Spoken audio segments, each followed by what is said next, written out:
Welcome to the UglyMugsPodcast. I'm your host, Quincey. And your other host, Justin. So, can you pull up my coffee list for me today? Oh, yeah, that's right. Yeah, we forgot to bring up the bag. So there you go.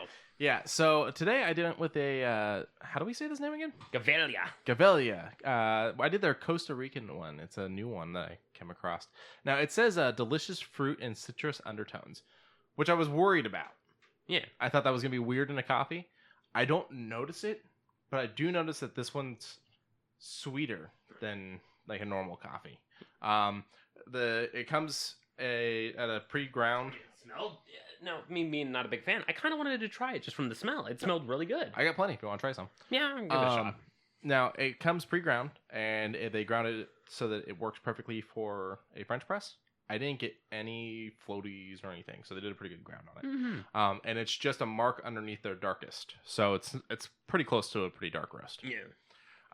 If you guys are looking for it, you can find it at Walmart or Smith's or anything like that. I enjoy it. I don't think it's a bad thing in coffee. I got mine at Smith's for like $6. Yeah. So I mean, I've noticed even at Walgreens, we're starting to get a bigger coffee section. it runs the world. It pretty much does. We're starting to get some new flavors in, so I'll be shoving some stuff toward Quincey in a moment. What do you got over there? What do I have? I have a peace tea. I just grabbed a can and said, yeah, I'll see about this. And it's a snowberry. And when I first tried it, I was super skeptical. I was like, I don't know what snowberry is. It tastes like a goddamn snow cone. So he had me try it, and it does kind of taste like a snow cone. Like, I would be okay putting this over ice. Now, you are drinking it out of the can, and I almost wanted to tell you to either A, pour it in a mug, or B, put the can in a mug and try to drink it that way. Oh, God bless America, and you're I right. didn't because I was like, you know what? I'm not going to pick on him today. Yeah, shit. But you should have mentioned it. I would have done that and added the ice. Oh well. That's all right. So now our first news story, I do want to start with this because I knew nothing about this. Oh, so yeah. you get to show me things and bring me into this. Okay, me first. I'm a big fan of John Wick. I saw the first movie, thought it was absolutely amazing. Saw the second movie, thought that one was absolutely amazing, and I am hyped for the third. I'm a little thrown off by the fact that the third one's got a subtitle, and the second one didn't. I'm like, that's weird, but it's fine. But Lionsgate is actually starting to push video games, and it's very, very heavily cel shaded. It's very quaint looking, and it's got a similar to Splinter Cell, where you mark and then execute. And I'll admit it looks very, very grainy compared to most games nowadays. It looks like it was made by a few people. I'm not going to say how many, I think, but it gives you options of how to plan your attack and then handle it, or handle it as you go. Yeah, it reminds me of like the one I was just recently playing the last couple months. What the mutant one I had you play? Mutant Year Zero or something like that. Yeah. Day Zero? Where it's kind of got the turn-based in the sense that you're going to need to plot things out and figure out how you're going to handle things. I mean, as for the artwork, the shadows are very interesting and weird, but I like them. Yeah. And you mentioned it looking a little grainier. I mean, it could just be that's how that trailer looks. I don't know, but I didn't think it looked bad. I'd be fine with it. I don't know. Me and cell shading, the only thing I can really throw cell shading in toward is Borderlands. And because they do that style right. This one feels a bit weird because we've seen the movies. We see how physically dark those movies are. Yeah. This one made me feel like they were trying to go for almost like a comic book artwork. I could see that. Okay, I could see that. But at the same time, I don't know how to really feel about that then. But to be fair, when Borderlands first came out, I did not like the art, and then I started playing and I went, fuck it. You warmed up. Yeah. Yeah. So, I mean, maybe that's what you need for this one. I'm all for a John Wick game. When you told me John Wick game, the first thing I asked you, I was like, what, like another addition to Payday? Because they had done the Payday 2 mission. You are right. Speaking of which, did you know they pulled Ron Perlman into it? For Payday? For Payday. No, I did not. Yeah, they added him in as a heister. That's actually pretty cool. They should get the Punisher guys. Do a Punisher mission. That'd be cool. Thomas Jane and I'm spacing on his name. John Berthenol? John Berthenol, thank you. Yeah. Who comes back up in the later news story. Oh, yes. Do you want to get on that one right now? We could if you want. Yeah, sure. We'll move over to it. Stay in the realm of video games for a little bit. So I sent you this trailer. It came out just like I didn't have this listed because I usually finish my list the prior day, so I don't really look up news before we get in. But I'm glad you do because I would have not known this until you shown me. I build my list starting Friday, the day after we record, and what I do from then on is I drop things out that I don't care about and add things in I do care about, and then all day before we record, I'm checking for last minute news stories. And so Ghost Recon just announced a new game. It's going to be called Breakpoint. I keep wanting to say Breaking Point and keep having to fight myself. To be honest, that would actually make a little bit of a better subtitle to that. But I'm wondering if there was already a game out there with Breaking Point and they went, fuck it, we'll be Breakpoint. There might have been. I don't know. I watched the cinematic trailer and I watched a few minutes of the gameplay that they dropped. It looks good. I just saw the trailer, and as soon as I saw John Berthenol, I was like, oh. Yeah, he shows up at the end, and you were telling me something about a tie-in for Wildlands. In Wildlands, there is a story that involves John Berthenol, and I don't know if he's an antagonist, protagonist. I haven't had a chance to dig into it, but I'll probably dig into it during my next days off, hopefully. I like the Wildland events. I did the Predator one. That one was a pain in the ass. There was 3 of us doing it, and we still had to keep redoing it over and over again. Yeah. By the time we came down to it, the way we did it is we surrounded ourselves with mines. Oh, okay, yeah. Completely surrounded ourselves with mines and took shots at them when we could. Yeah, Goon and myself, we found this set of rocks that we just kept walking around. We also used the ammo box because he couldn't blow up the ammo box. We would use it as cover. But that's the thing. He has that weird explodey thing. Yeah, so you had to be careful. It was so... it was difficult. The other one I tried doing was the Splinter Cell one, which I have not finished. Goon and I tried to do it one time, and this was early level, so we were severely underwhelmed or overwhelmed by how underwhelming we were. Yeah. And then we did the Rainbow Six one, which we learned a lot. Me and him are pretty okay fans of Rainbow Six, and we learned some things about certain characters, and we learned about a certain couple being a part of the Rainbow Six. We're just like, you're dating? I haven't done the Rainbow Six one.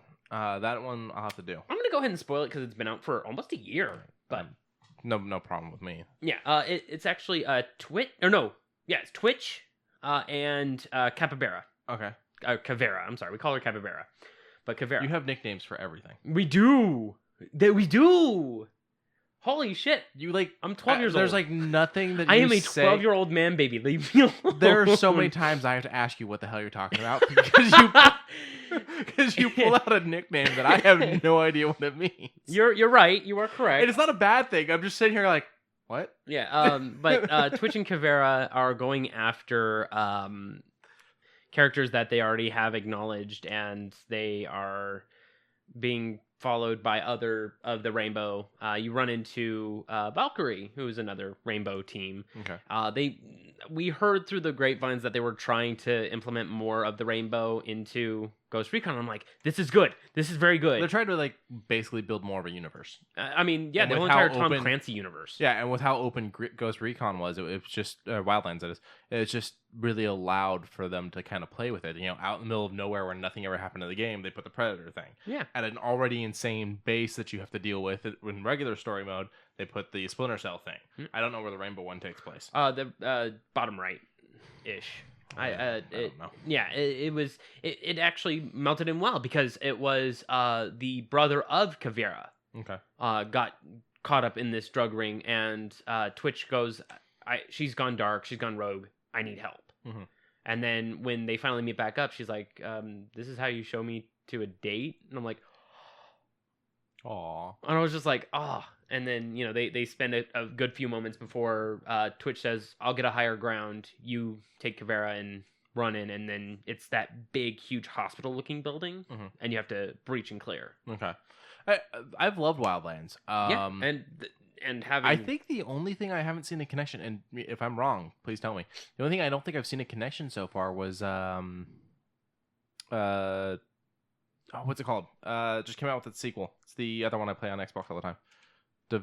Begins with a D. Division? Division. Thank you. Now, I was blanking so hard there. I mean, there are patches. There are small patches you can put on your thing. Because I think that the only reason why it's not a part of it is because it's in a Division's kind of almost post-apocalypse. Yeah. In fact, the second game is about you trying to take back DC. So it's like, okay, the government got fucked. And Yeah, so if well, the government's fucked, how is Wildlands happening? Yeah. So I understand why there's not a connection. I was just saying I think that's the only one I haven't seen a connection for. Fair. Other than I didn't see the rainbow one, but that was just because I didn't look down in that area, I would assume. Yeah. I enjoy it. I'm excited for Breakpoint looks good. The one thing I was telling you about that I'm concerned about is Breakpoint looked like they went a little futuristic with some of the stuff. But then again, I brought up the argument of Future Soldier. Which my argument isn't that it doesn't belong here because it's never been a thing before, because you're right, Future Soldier was a thing. My argument is I think the future stuff is what ruined Call of Duty for me. Okay, I'm on side of you with it, but then going hard with the future stuff could be a bad thing. When they brought it back for like Ghosts, they brought it 2 steps back. Okay, but I'm just saying they brought it back 2 steps, and that kind of what brought me back in, even though it was still a little campy as far as story, and then of course everything was derivative to the multiplayer, and that's what pulled me back out. But still, I like a little bit more of a technological advance in video games, but not, of course, to the high degree of Anthem levels where you're flying around on jetpacks. I concur with you on that. My thing was that it just Wildlands worked so well. Adding in all this tech, I don't understand how well it'll play in. And this one is taking things to a new point. That it's all on a giant island, basically, that doesn't exist. They made up a place. And I'm assuming they made that up because the Bolivia issue they ran into for Wildlands. And for anyone that doesn't know, is the Wildlands takes place in Bolivia, and it's about you taking down the drug cartel. The world's biggest drug cartel. Yeah. And Bolivia got pissed. I wouldn't be... I mean, that's why they had the thing at the beginning that said just the fact that we used Bolivia, we used your architecture, we, made I think sure that was put in post. You think so? I think that was put in after Bolivia flipped. I'm not 100% sure. But Bolivia flipped because they're like, you just basically said that like, all of our people are drug dealers or prostitutes or this or that. And it's like, well, we're not trying to say that. It's a work of fiction. I shouldn't even say we're not, because I didn't work on the game and I'm not even from the country the game came from. But was it done in Montreal? Yeah. They actually sent a thing to the embassy. Roger. Okay. Gotcha. Roger. But yeah, no, Future Soldier was fun, but Future Soldier was also set in the future, God. I don't know if you remember this. Phantoms? No, I didn't think I even played Phantoms. It was okay, but it's a free-to-play kind of thing. It was PvP. Scroll back up. What? I also played 2. Yeah, I played Advanced Warfighter. I played Advanced Warfighter 1 and 2. 2 was fun. Yeah, I mean, I've never had a problem with any of the Ghost Recons except for the early OG Xbox ones, like Tropic Thunder, Island Thunder, Jungle Storm. Jungle Storm. There was another one. There's been so Tropic many of them. something. What's this one? Oh, Island Thunder. That's Island Thunder. There you go. Yeah, I mean, but these were also very early into the Tom Clancy thing, the Ghost Recon thing. You're right, but if I said, "Oh, does this hold up today?" Fuck no, they don't. There's plenty of old war games that don't hold up today. Yeah, there's old war games that I remember like getting through them were damn near impossible. Okay, Command and Conquer, Yuri's Revenge. Okay, those hold up today. Yeah, Command and Conquer was always pretty good. But I'm excited for the new one. Oh, I am too. I like John Berthenol. October 4th or October 14th? I don't remember which. Let's find out. It's October. About Dragon Ball October Z. this year. Yeah, next time about Dragon Ball Z. You got Wildlands up. That's why. I know. Hold on. Let me. Breakpoint release date. Oh, it was right there. I didn't. Shut up. There you go. October 4th. You were right.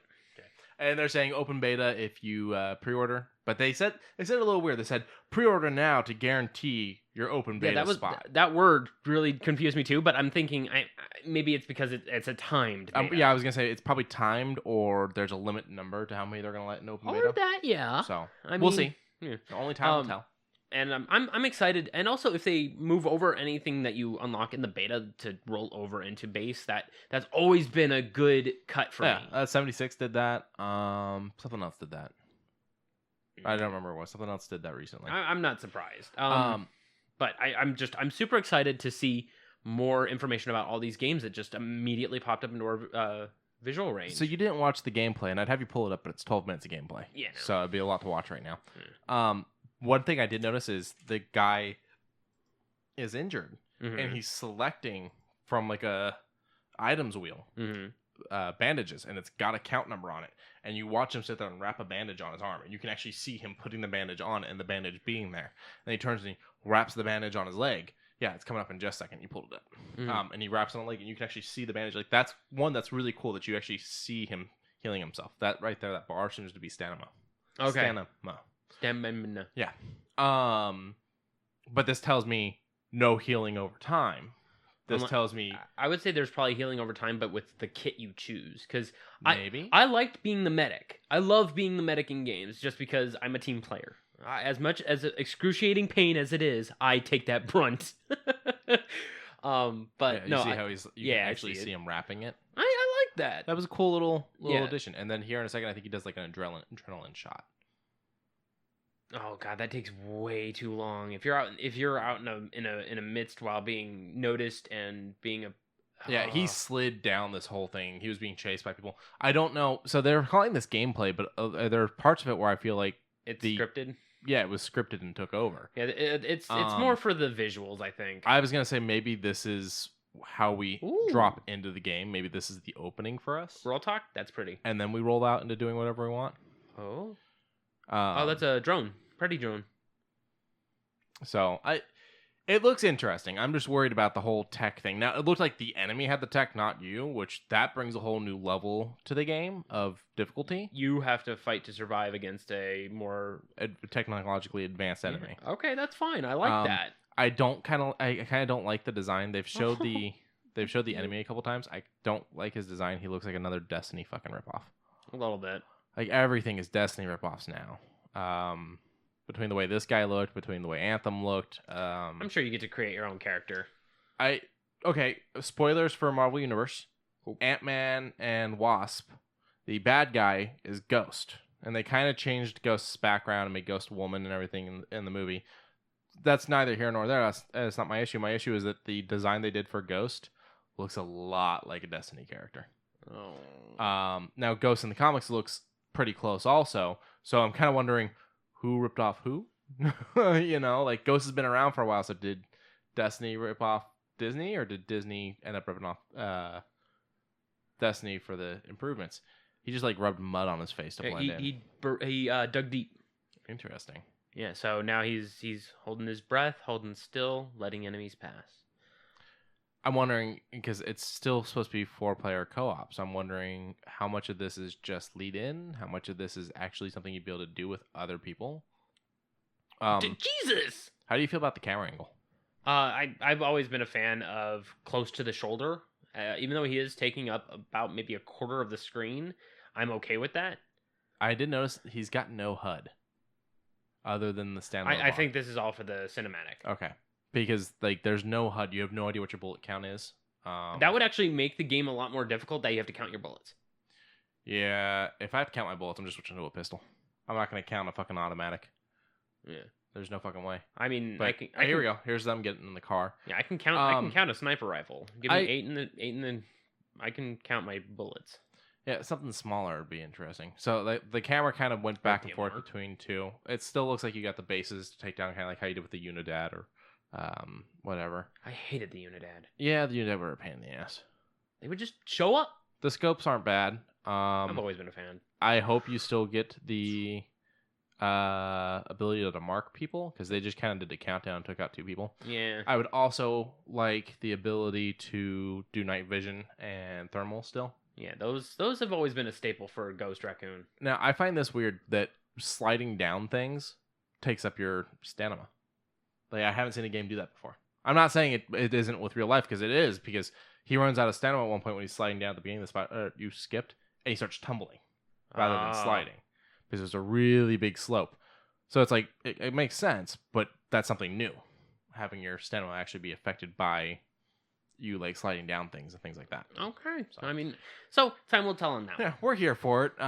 We are big here for it. So I feel like there was a few more gaming things, weren't there? Oh, there's a bunch of EA news. There was the Borderlands. Yeah, go ahead and talk about this. Yeah. So, a lot of people got called out to a point in California where they went to a Gearbox studio and they played the game in early stage. Some were able to put it up onto their YouTube channel and express their thoughts. And I'm like, good. This is how you do marketing.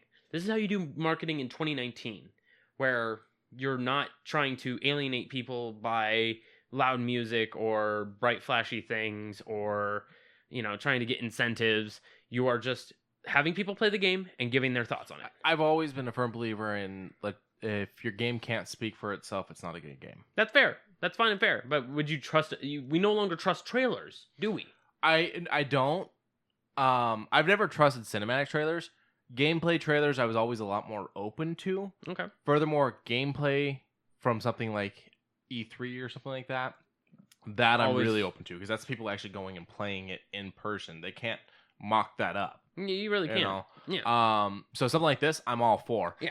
But, I mean, how many times have we seen where we get 20 cinematic trailers before we get one? Obviously, I'm exaggerating, but like, we get a bunch of cinematic trailers before we get one gameplay trailer. It's like, so you're telling me your gameplay doesn't speak for you? No.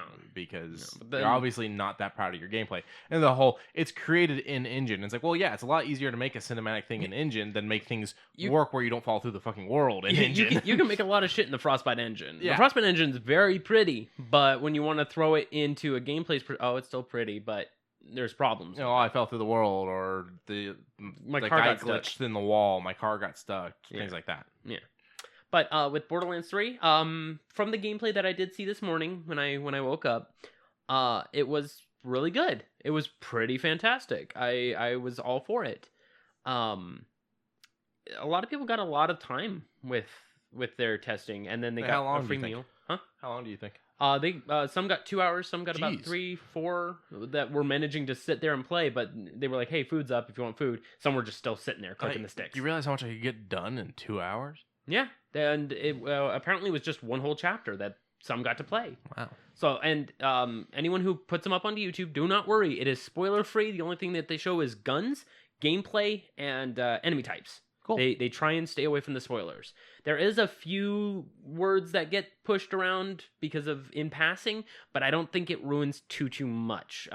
There was one that kind of made me go, oh, okay. I mean, it's not a big spoiler. It's just okay, that's interesting to learn about that character. I do hope the story for this one is really good. Not saying the story for the past ones weren't good, but I haven't played pre-sequel and I haven't played Telltale.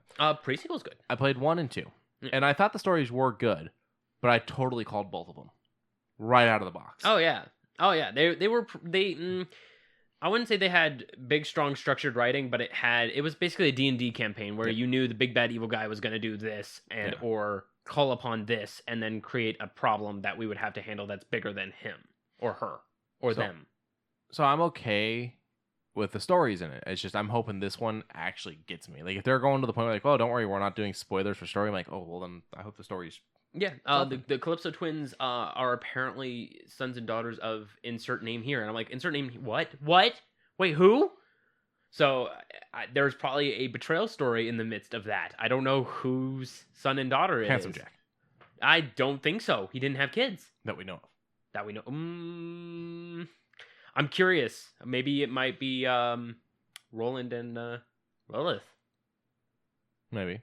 I mean, there's a lot of speculation. No, I mean, the only time I can tell type of thing. But like I said, I just really hope that the story pulls me in. But the guns and the gameplay. The gameplay was way up there. Yeah. You punch barrels at people and they explode. So instead of punching barrels, they explode on you. No, you punch barrels at them. And These are running on current gen console, right? No, it was PC. They were PC with what's it called? Controllers attached because it's still too early. Okay. That concerns me a little bit. But no, because it's.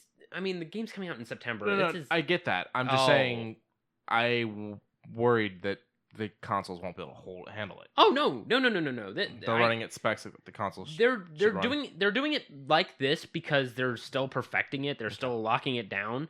But I'm assuming they're doing this so that way there's no hiccups because it's still in post. Yeah. They're still getting rid of bugs on the console variants. I'm sure that it's going to be fine. Okay. Then I'm here for it then. Yeah, I was here for it before. I'm still here for it now. Oh, so. Yeah. Oh, yeah. One thing I forgot to mention on Breakpoint was it will not be coming to Steam. It will be an Epic, another one of those exclusives to Epic, except that it's also going out on Uplay because it is made by Ubisoft. So they've got their own. But it's another non-Steam launch. It's another one Epic snatched up. And, I mean, to be fair, whenever anything is both on Uplay and like handshaked with Steam, where you have to launch it, you can launch it through Steam and it opens up Uplay. Mm-hmm. I'm like, you can also purchase things through the Steam store to purchase for the games that you're playing. Yeah. Where I'm like, that's fine. If it did something like that, I'd be like, that's fine, because still Uplay would get the money. Mm-hmm. But they didn't do it for this one, and that kind of badgers me a little bit, and it makes me wonder what they're going to do with Wildlands. I'm wondering. Breakpoint. I'm wondering how much Epic might be throwing at these companies to be scrounging up all these exclusives. IPs. Yeah, I mean, whatever. If they want to, it's one platform. It's just PC, it doesn't make it not weird. You want to know what would make a very strong argument in case if Disney just immediately said, Steam, let us shake hands. They already said that they're going to keep outsourcing. They don't want to open a game developer. And in the quote, they said, we're going to keep outsourcing to companies like EA. And I went, oh no. Oh, God. 6 years into a contract, and we got 2 Star Wars games. Yeah, I mean, and we're getting gameplay of it on soon. Okay, so Fallen Order is supposed to be launching gameplay at E3. Fallen Order will be game 3 in 6 years of a 12-year contract or something like that. 10-year contract? 10-year contract. So, I don't know. I'm getting a little tired of the whole Epic exclusive thing because we've already seen it happen so many times, which can lead me into another story. We can take that story right now. Okay, so we talked last week about them buying Rocket League. Yep. So they bought Rocket League, and then promptly people started to flip out a little bit on Steam with about 2,700 negative reviews on Rocket League, all on Steam. Mm-hmm. You were telling me something about that they started talking about pulling the game. The negative reviews are still viable, but no longer count towards Rocket League's average review, thanks to Steam's new anti-bombing tool. But at the same time, if it actually gets actual reviews against it, where the people no longer play the games, it may actually affect the score, and it may also pull the game from Steam. I'm not sure how the logistics work, but if it is as true as some say, we might actually see Rocket League being in a bit of a bind. I don't mind Rocket League. I used to have a hard time because it was very blurry and very flashy, and I was always having a hard time playing it. Yeah. This would make it to where people wouldn't be able to buy it on Steam anymore. This wouldn't make it to where it wouldn't be available, period. Like, people who already own it on Steam would still be able to play it. Correct. But no one would be able to buy it on Steam anymore. And you don't think it's something Epic's pushing for so that they don't have to pull it, do you? I don't know. Epic's pulling a lot of weird shit. Like, they're still offering free games, and the free games they offer aren't bad. Like, they just put up Transistor, and I'm like, that's a really good fucking game. Transistor, I feel like... makers of Bastion. Oh, God. Yeah, that is an actual Transistor.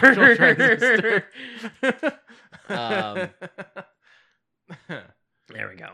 Okay. It's about a knowledgeable sword, and it's an isometric style game. It's very, very fucking beautiful. Very good music. Made by Supergiant Games, who made Bastion, which is another isometric style game that is beautiful and has great music. I love you, Supergiant Games. So you told me to play Bastion. I haven't played it yet, but I did buy it a while back. That's right. I was there when you bought it. I wanted to double check. You said Transistor, and I want to make sure I was thinking differently, and I am. Okay, never mind. I do not have something to say on this game. This is not what I was thinking of. Okay, but yeah, no, this game is fucking pretty. No, it looks good. Actually, I think you showed me a gameplay for this already. Yeah, it's kind of like Fury, where you're doing duck rolls around bullet hell style areas, Gotcha. And then / roll abilities that allow you to move around the world. It's very nice game. I love it. Speaking of weird bullet hell, but with more blood. Code Vein just had a gameplay trailer not too long ago. I know nothing about this. Good news. I don't either. It's the first 15 minutes that were showcased on IGN. I looked into it, and it was mostly cinematic trailer, which kind of bummed me out. But it's a very anime as fuck Dark Souls. Like, it is Dark Souls because it has the combat, the motions. It doesn't have a lot of maneuverability. It's got your duck rolls, all that shit. but it's anime as hell. It has a guy getting all the black veins, and he turns into like a half demon. Speaking of anime, someone just released a Fallout 4 mod that makes everybody into anime characters. I thought you'd find that one interesting. That reminds me. So back to your nickname thing. Yeah. You tried to talk to me about My Hero Academy. Is the hardest thing to understand because you have it's Boku no Hero. Yeah, no, you have nicknames for each character. Oh, I do. Run through some of them really quick. Floaty Girl, Explodey Boy, Whiny Boy, Crotch Rocket. Gotta go fast. See, this is why having a conversation with you can be difficult because I'm like, right. Tell me about this. He's like, well, Splody Boy does this, and I'm like, yeah, and you're like, no. What's his name? Oh, is he Charlie? Like, obviously he's not because it's an anime, but you get my point. Yeah, Or I'll be like, Katsuki. All Might, and you'll be like, oh yeah, and what do you call All Might? Or do you just call All Might? He's All Might. Okay. Yeah, no, I don't fuck with All Might. He's a good man. He's the one. He's a good man, and I call Fropey because she's a good froggy girl. But yeah, I do have. I am here. I am here. I do have nicknames for certain things. Yeah, it's not bad. It's just sometimes you forget I don't know them. Yeah, and so you're like, such. I'm like, was that like leak speak? What just happened? The fuck? But Code Vein is getting a network test. You can sign up for it through Bandai Namco's website. They'll send you a code. You get in there, and it's a bit. It's not too extensive, but you get a little bit of gameplay for free. This seems interesting for Bandai Namco. Yeah, they did it a little bit for Dark Souls 3. Oh no, I just meant the game in general. Oh, the game in general. Yeah. I mean, they did do Dark Souls, so this is why I'm they like, did, but they didn't. Like, they released it, but they didn't make it. Yeah, it's FromSoft. This one is Goshina. So Goshina's the composer, and then it was published and developed by Bandai Namco. So they must have just did I a always little say that Bandy. My mind always goes to Bandy. I'm like, that's not right. It's Bandai. But the character creation is anime as hell. It's a bit weeb. I'm all for it. They're also just saying, hey, help us test our servers. Okay. So is this like a slash 'em all type of thing? It's a blood's starting to get infected by this weird thing. It's a post-apocalyptic. I more meant like, how's it play? It plays like Dark Souls. Okay. It's got your / roll out of the way of the attacks that are being either targeted to you, but it plays a little bit quicker, kind of like Bloodborne, where you gotta be on top of it. You know you can beat that werewolf at the beginning before the die and re-entering in the dream sequence. Yeah. Yeah. No, I never did that. I had to beat him after I came back with weapons. Yeah. No. I'll admit the first time I played it, I had the problem too. But then after the first couple of times, once I got the rolls down and the dodging down, I was able to do it. But like I can speedrun that game up until I think I can probably do in about 3 hours. I can probably get up to Bloodstarved Beast. Like I've played that game so extensively. Like I said, my issue with that and with the Dark Souls games is, sometimes I feel like I'm not ever actually achieving anything because I never actually make a safe haven. I guess. Which I get, it's meant for grinding, and I'm not mad about that. But I feel like, sometimes I just feel like I'm never achieving anything. They're okay. I can see that point, but then there's the open and closed point of you don't have to fight everything.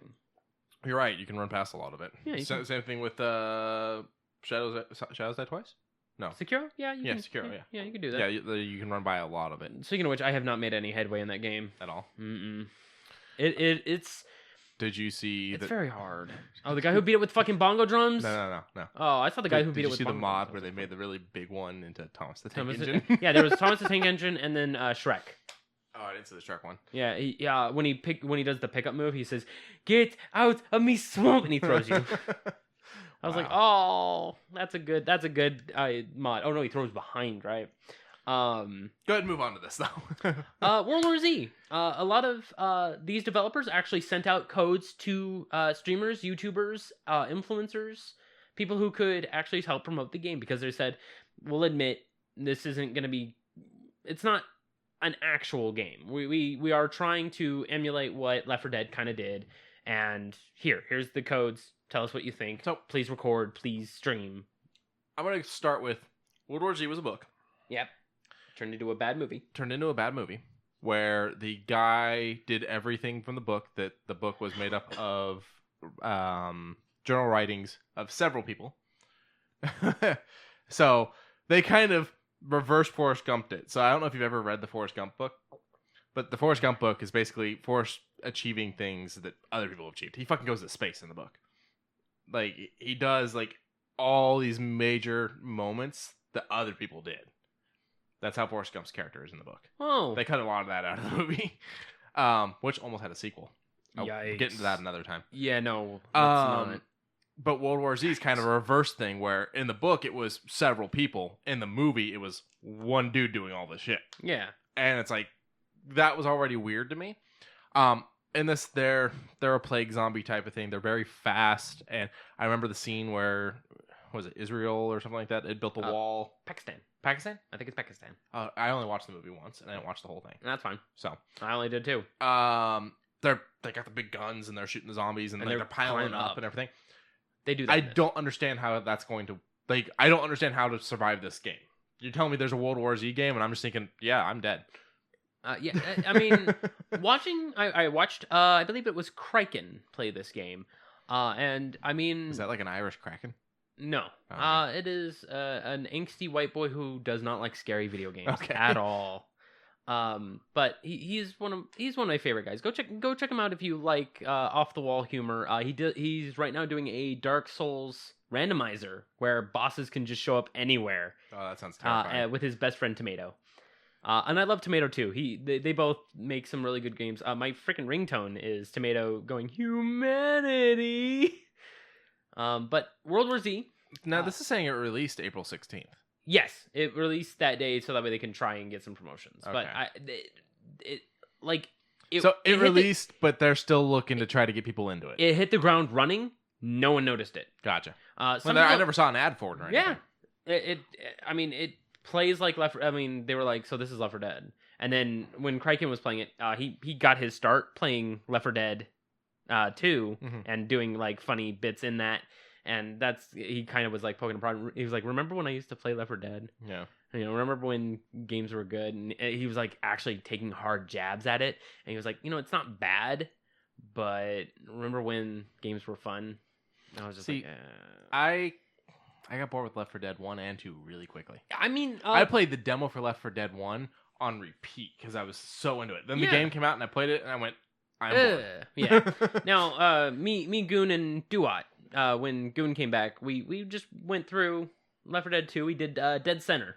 Okay. And, we had a blast. We actually had a really good time with a certain set of what do they call it? Special infected just fucking around. We were just like, what the fuck are they doing over there?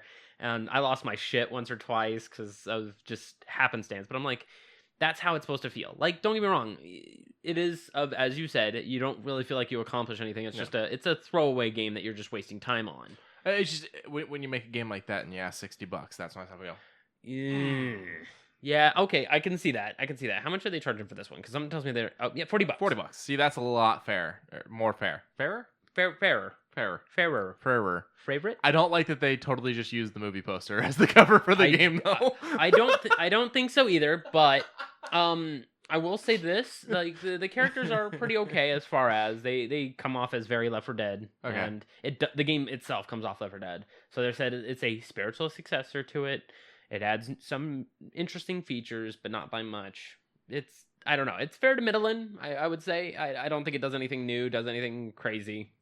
Gotcha. It's got the one zombie in full riot gear running at you, called the Bull, and it.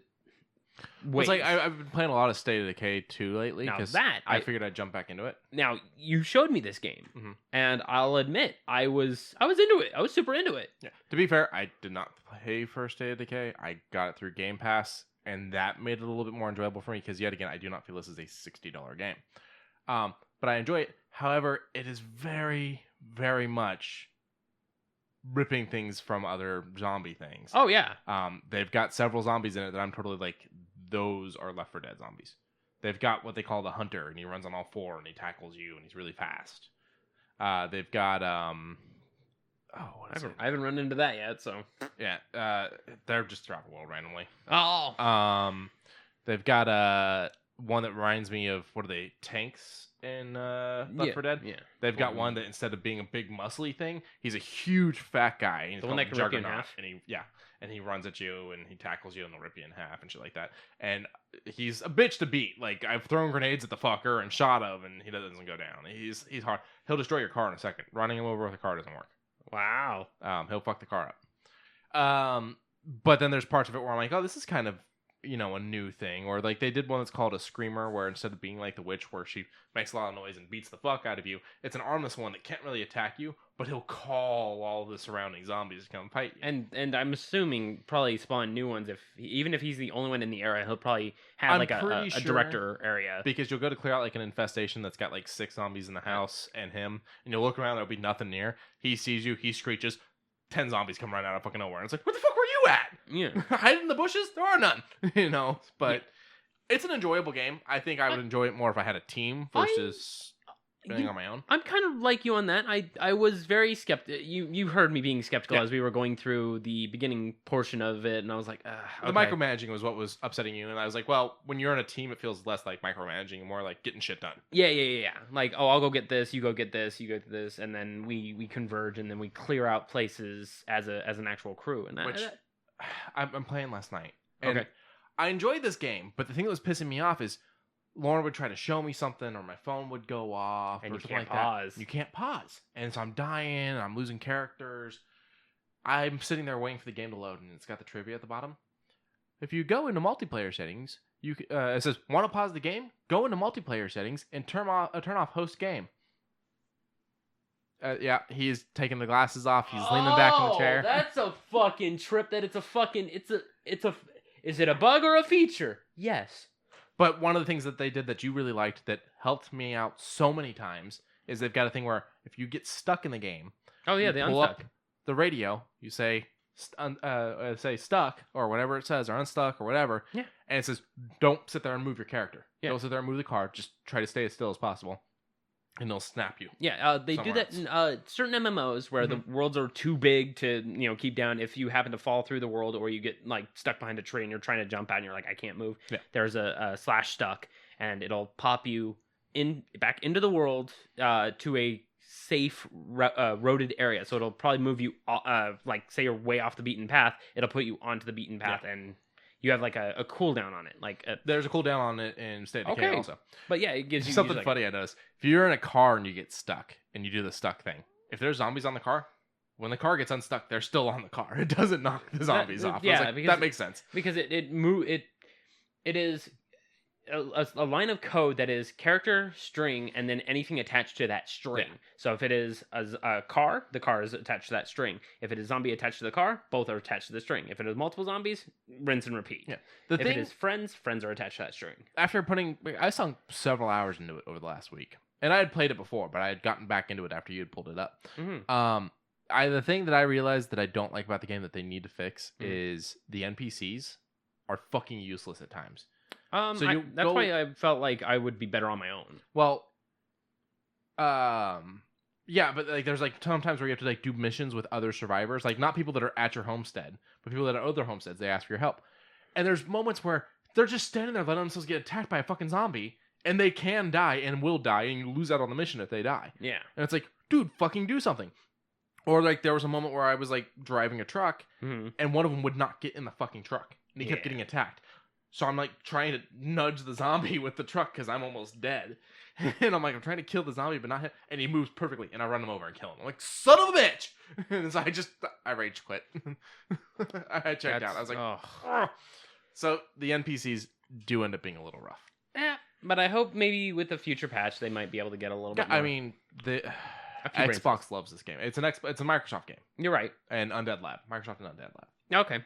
So I'm sure that they'll probably put some stuff into it as long as the players keep going. They've got like 3 million active players or something like that. Holy shit. Yeah. That's actually a lot. Yeah, they do pretty well. Okay. You want to talk about this? Yeah, screw it. Let's slide over. I just showed Quincey before we started up on recording the new Watchmen for HBO trailer. Many people are saying that this is going to be the next Game of Thrones as far as popularity. And I don't know. I want to see a little bit more before I say it. It was about a minute and a half long. About a minute long trailer. And it showcased a lot of characters. But it didn't give us anything because all of them were wearing a fucking mask. Yeah, so here's the thing. I read Watchmen. Then I went and saw Watchmen. And parts of Watchmen is you could have the book with you, and I purposely did because I was curious. You can follow the book, and it's straight lines out of it. That's one thing I will give Snyder on this movie. The thing I won't give Snyder on this movie is he really umped the sex in it and how much blue doink there is in it. You are correct. And that was always like, it's unneeded. And not because I can't stare at a penis or anything like that, because that's not an issue. It's just a matter of, why is there so much penis in this? Yeah. Why is there so much? Yes, people have sex in the comic. It is a very big point. In fact, there's a whole part in the comic where they think that maybe people being around or sleeping with Mr. Manhattan's giving them cancer. It's a whole thing. But he kind of took it to a weird point. And to be fair, Miller took it to... I do believe it's Miller that did Watchmen. Frank Miller? Yeah. There are a few points where I'm like, Miller took it a little far too. But I mean, that's how he is. That's what he writes. I mean, we see naked Batman in Dark Knight. That ass. So I just... The movie, it was a little odd. And he chose to do the comic book the kid's reading as a bonus thing on the DVD, which I thought was cool, but at the same time, that was a very big point in the movie. All that to the side, I can ignore all of it and still enjoy the movie until the ending. And I've talked about this to you before, and I don't know if I talked about it on the podcast. I'm pretty sure I have. You don't think I have? I don't think you have. I know you mentioned it to me, but I don't think you mentioned it on here. Big spoilers for the comic book and the movie. So the concept of the comic and the movie is that we won the Vietnam War rather than losing it, we being America. Because we had superheroes on our sides. We had the comedian and we had Manhattan and a few other people there fighting in Vietnam, and we won. That being said, that made the Cold War way worse. Oh, yeah. And so the Cold War is with inches. The sleeper cells and all that. Yeah, a fucking gust from pissing someone off and launching a nuke. Oh, fuck yeah. And so the whole thing ends up being that the heroes they know are going to be a problem are basically being killed off, because the idea ends up being that I can't remember his name, but one of them's going to basically attack every major city in every country, so that we have a common enemy and won't blow each other up. Oh, that's right. In the comic, he creates this weird alien thing that kind of had a vagina mouth. There you go. Adrian Veidt. Yeah, but Ozymandias. It's a poem. I can't remember. The smartest man in the world. Yeah, so he ends up attacking every city, and in the comic, he does it with this giant alien monster thing. The concept being that we will all go, we have a common enemy, let's go and fight that together. You just found something and you're loving it. Go ahead, keep going. And so the thing is, let's go find this alien race that just blew up every city. Manhattan, Moscow, so on and so forth, Tokyo. And so we'll all band together, the Earth will become united, we'll go find these aliens, and we'll kill them. Problem is they don't exist, so we're never going to find them. We're going to keep looking for these things, and we're never going to fight with each other, because we're always going to be looking for this enemy that killed hundreds. Okay. In the movie, it's just a bomb. Yeah. They cut out the whole alien thing, which then comes up as, you blew me up. No, you blew me up. And we all end up blowing each other up. That's a good conflict. Yeah. To be fair, that's a really good conflict. But it kind of ruins the point of the story. You're right. The point of the story was that he did this to unify the Earth. Snyder's changes to the movie makes us hate each other even more. To a degray. And then I just feel like it would have ignited the Cold War rather than stopping it. Like in the okay, comic. I can see that. Now, we watched the Watchmen trailer. I'm assuming this takes place after the movie? Most of them were wearing Rorschach masks, Rorschach masks, and they're very loudly and boldly chanting tick tock, tick tock, and they just keep going, and it's like, what is. And I didn't see anyone that was. I think the only one that we actually saw was Rorschach. But then again, I'm thinking... No, we didn't see Rorschach. We saw people wearing Rorschach masks. That's what I mean. Oh, yeah, okay. Like, people following him. Yeah. But then I think we might have actually saw Edward Blake, the comedian, at the end. I think that might have been the comedian. That's my one half. The one with the cowboy hat? The one with the cowboy. The one that goes... Weird. Hold on. Just talking about the end of the world. Spoilers. So if it is afterwards, Blake's dead. Blake's dead. He's one of the first dead. If it's before, which would be why would Rorschach have a following? I understand him having a following after. You're eating me, or I don't know. Can you click the arrow right there really quick? We're gonna go through and see the rest of the cast. There is a lot of fucking wait. Oh no, that's just going into DC characters. Yeah, it's just people search for. Do you want me to look up characters? Yeah, can you pull up Watchmen characters? I'm trying to figure out who we saw in it. Now, to be fair, I've only read Watchmen. I didn't read after or before. There you go. So it's very possible these are just the after. Go ahead and click for me. So that may be why I'm not understanding. Like none of this. Keep going. Yeah, none of this is come. Oh no. Yeah, no, this isn't helping. So all right, I'm thinking it's after, and it's probably the comics I didn't read. Now my question is, does that mean HBO is going with we're connected to the Watchmen movie, or is HBO going we're doing after the Watchmen, but we aren't connected to the Watchmen movie? Then that would make sense. I would be more okay with that. Okay. So, what is your favorite superhero? Spider-Man. Okay. Guess what just dropped not too long ago? The new Far From Home trailer. Yes, Queen. But now, hold on. We're not going to spoil nothing because even Tom Holland at the beginning of the trailer said, hold on, this is spoilers for Endgame. Yeah, big spoilers. So we're just going to talk about how we feel about it. We're not going to go too in depth. I'm excited for it, but there was a major issue that you had. Okay, so I have two major issues, and I can't talk about either one of them. Shit. Because of the spoiler thing. You're right. So one of them is directly connected to Endgame, and the other one is connected to Endgame and Infinity War. Oh. So I can partially talk about it. So I will talk about one of them. You see Mysterio in this trailer, and they're saying that he's from an alternate dimension because of the snap in Infinity War. Yeah, okay. Yeah. And I'm like, that's confusing. Yeah, that does seem a bit weird because he's the only one that we actually get out of the snap. And he's coming off as a good guy. Yeah, so me and Quincy are both like looking at each other like, oh, maybe he I don't trust him. I don't trust him either. I'm hoping that it turns out he's a bad guy, because if it turns out he's a good guy, I'm going to be pissed at this movie.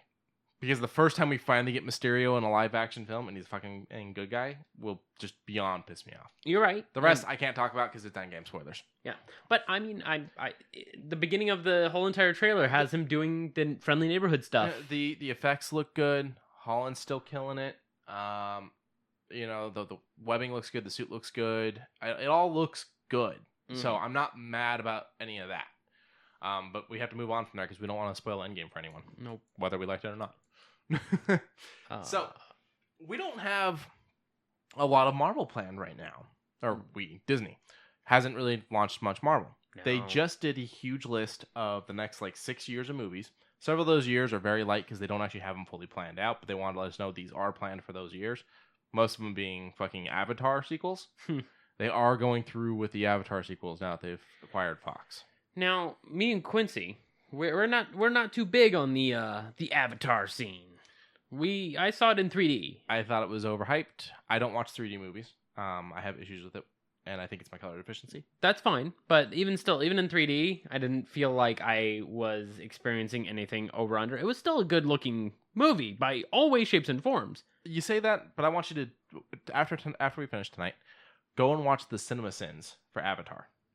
And he points out CG problems in it for a movie that's supposed to be breaking edge CG. Well, maybe because I was wearing the fucking glasses. The story's Pocahontas. It's completely Pocahontas. Holy shit, you're right. Did you not realize? Yeah, it's Pocahontas. Well, kind of, but a little bit backwards. I mean, they come to their land to take their resource and kill the natives. And then he gets injured, and then she takes care of him. One of the soldiers of the natives falls in love with the princess of the native. Not soldier of the natives. Soldier of the invaders falls in love with the native princess. Becomes one of them and helps them defeat the bad guys, the invaders. One of my issues about it. Holy shit! There's a meme I saw online that says Avatar, highest grossing movie of all time. Name one full scene from that movie. Yeah, some people have a hard time doing it. The only one I can remember is when he was told that he had to get out of his chair and hop into the machine, and he was like, I can't. Yeah, and my whole thing is I focus on the fact that guy in giant robot with giant gun pulls out giant knife. It's not rolling. I thought Brolin was No. Brolin in the movie. No, the guy that I'm talking about though wanted to play Cable, and I wanted him more than I wanted Brolin. Oh. I don't remember Brolin's fucking career. Damn it. But are you okay? Yeah, I'm okay. Sorry for the loud noise. The mics just went wiggle. I don't like Avatar. I'm right there beside you. I don't think I'm gonna see number 2. I don't think I'm gonna see 2 through 6. unless they pull something that actually draws us with the trailer. I would say with the trailer it would need to draw us heavily. I don't know. I don't either. We already saw them fly on the bird things. We saw them fight everyone. What was it going to be? They moved to another planet? I mean, either that or they're gonna pull the Star Wars pull and have it to where there's a common enemy between both the humans and the aliens. I don't remember what they're called. I don't either. The Pandemonians. And then they have to Pandemonia. And then they have to handle something else, and then it begins like what the fuck was it? The weird third set of aliens from Halo, where it's the Terrans, the Arbiters, and then the spore-like creatures. Yeah, I don't remember what they're called, but I know what you're talking about. They were... Oh, no! Yeah, I don't remember. The other thing that kind of made me check out was... I like Sigourney Weaver a lot. So, spoilers, when they killed her off, I was like, well, you just lost my main investment in this movie. You're right. The Flood, by the way. Stephen Lang was the guy you were thinking. The guy that... Oh! Yeah. Oh, what? Really? Yeah, that's who it was the... I like Lang. He should have been Cable. He wanted to be Cable. So did Ron Perlman. Yeah, I would like Ron Perlman as Cable as well. Ron Perlman would have done a pretty good Cable. The only downside is he can't give a good deadpan sarcasm. And started taking photos of him working out, sending them out on Twitter, being I'm kind of in Cable shape. and Ron sent a Twitter interview live. He was like, yeah, I like Cable, but I don't think he would be able to deliver the deadpan sarcasm that Cable I don't know. can. Think about Dirty Laundry. He didn't He was pretty serious. He was pretty serious, but I don't think he could do the deadpan sarcasm that Cable has. So I'm going to show you some Cable fan art really quick that someone did with Stephen Lang. I'm ready. If I can find it. Viper beam. Oh wait, that's the end thing we're going to be talking about. Haha. I'm not finding a good one. There used to be a bunch. Oh, here we go. There used to be a bunch of these that were really great. Yo, he looks fucking good. I would have loved this over Brolin. My other issue was Brolin's already in like 3 freaking Marvel things. Like, it's not even like, oh, he's in DC and he's in Marvel. He's in Men in Black, which is Marvel. Yeah. He's in Deadpool, which is Marvel. And he's in Avengers, which is Marvel. Also, we gonna point out the fact that Thanos and Scarlet Witch totally fucked in Oldboy. It's Elizabeth Olsen in Oldboy. Yeah. The American one, not the Korean one. Okay, sure, fine. That's another one. That's the same one, just close up. Okay. Yeah, but it still looks fucking good. Yeah, he would have been good. What I found very strange when Brolin did it for Cable was the his eye modification. Yeah, they totally went lame on that. Yeah, it's supposed to be it is supposed to look as if a star is burning out. Yeah, he's supposed to have a bunch of scars and shit. It's supposed to be as if a star is burning out in his face. So, I don't know. Even like that, without all the fucking scarring, that still looks good. Just the glow. Bright glow. Well, he's still got scar on the other eye. You see it? Well, it's supposed to be the same eye, but okay. Like, I don't know too many. I'll admit, over the past 2 years that I've known you, I haven't really been too much into comics, but I've steadily increased. Cable's up there with the ones that I'm starting to know. It's Cable, a little bit of Spider-Man, a little bit of Batman, and of course Punisher's right there. But it's like all the badasses I do enjoy. So and Kraven. I would have loved. You just like Kraven because he was trying to kill Spidey. Yes, but no. I love hearing about the psychological meltdowns of someone who actually succeeds and then says, "What do I do now?" I think you would like the twist that he gets in the Ultimate Universe. He's still just as badass, but he's got one of those reality TV shows that follows him around.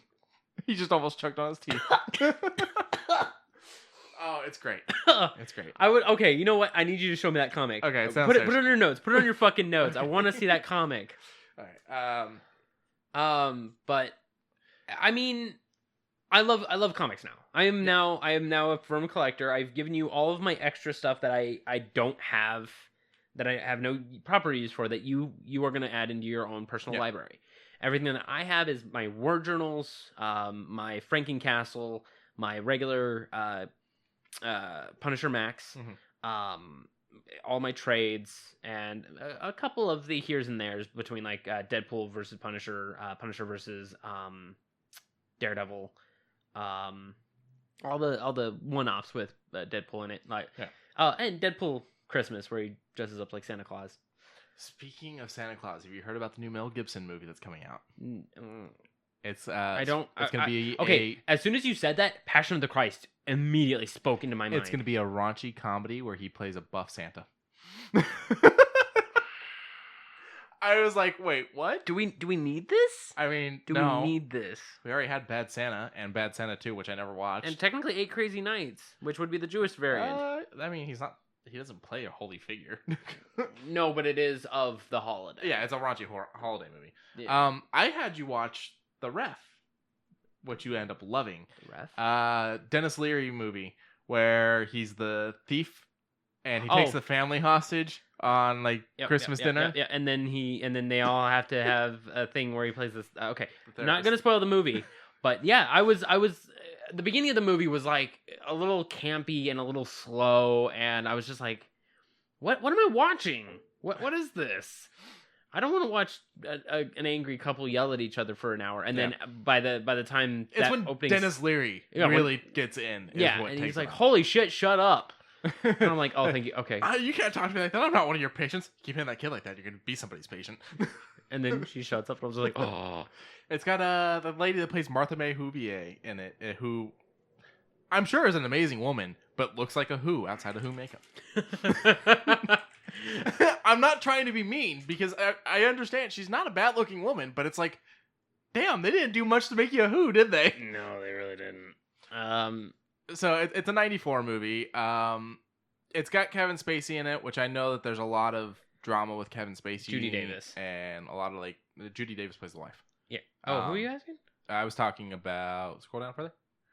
Right there, Christina. The aunt, or the sister. Wow. I know Kevin Spacey's got a lot of bad stuff going on right now. Reminder: this movie was made in '94, and it's more of a Dennis Leary movie than it is Kevin Spacey movie. So I suggest everyone go and watch it. I recommend it. Yeah. Tonight we're having you watch Waiting and Pulp Fiction. Yeah, which I thought you had seen. Nope. I had mentioned this a little while ago. I have never seen Pulp Fiction due to the fact that it's just never been in my line of fire. I'll admit I have seen a few scenes, but I've never locked down and actually watched it. No, excuse me. Sorry. And then I think we might need to have you watch Reservoir Dogs because you're saying you don't know if you've seen that. I don't know if I've seen that one. I'm going to show you the poster. I've got a bad movie memory. So, do you remember this? Is that on cardboard? It kind of looks like it, doesn't it? Oh. I'm sorry. So this is another Tarantino one. This is actually, I think, his first one, other than the one that got destroyed. I think I might have actually seen it. It's just been way too long, so I probably would need a refresher anyways. Yeah, it's a good movie. And practically almost the entire movie happens on one section of set. Wow, really? Yep. In a bad way or in a okay way? In a good way. Like they cut in and out of it, but the main part of the story happens in one place. Interesting. So okay, I think you'll like it. But we were talking about the reason why we were talking about Avatar is Disney went through and they basically mapped out the next several years, and there's very few Marvel projects, which kind of bums me out. But, so maybe we're gonna see more on Disney Plus because these are the movies, correct? Well, no, yeah, these are the movies. Yes. Now there is I do have some Disney Plus news. We'll cover that in a second.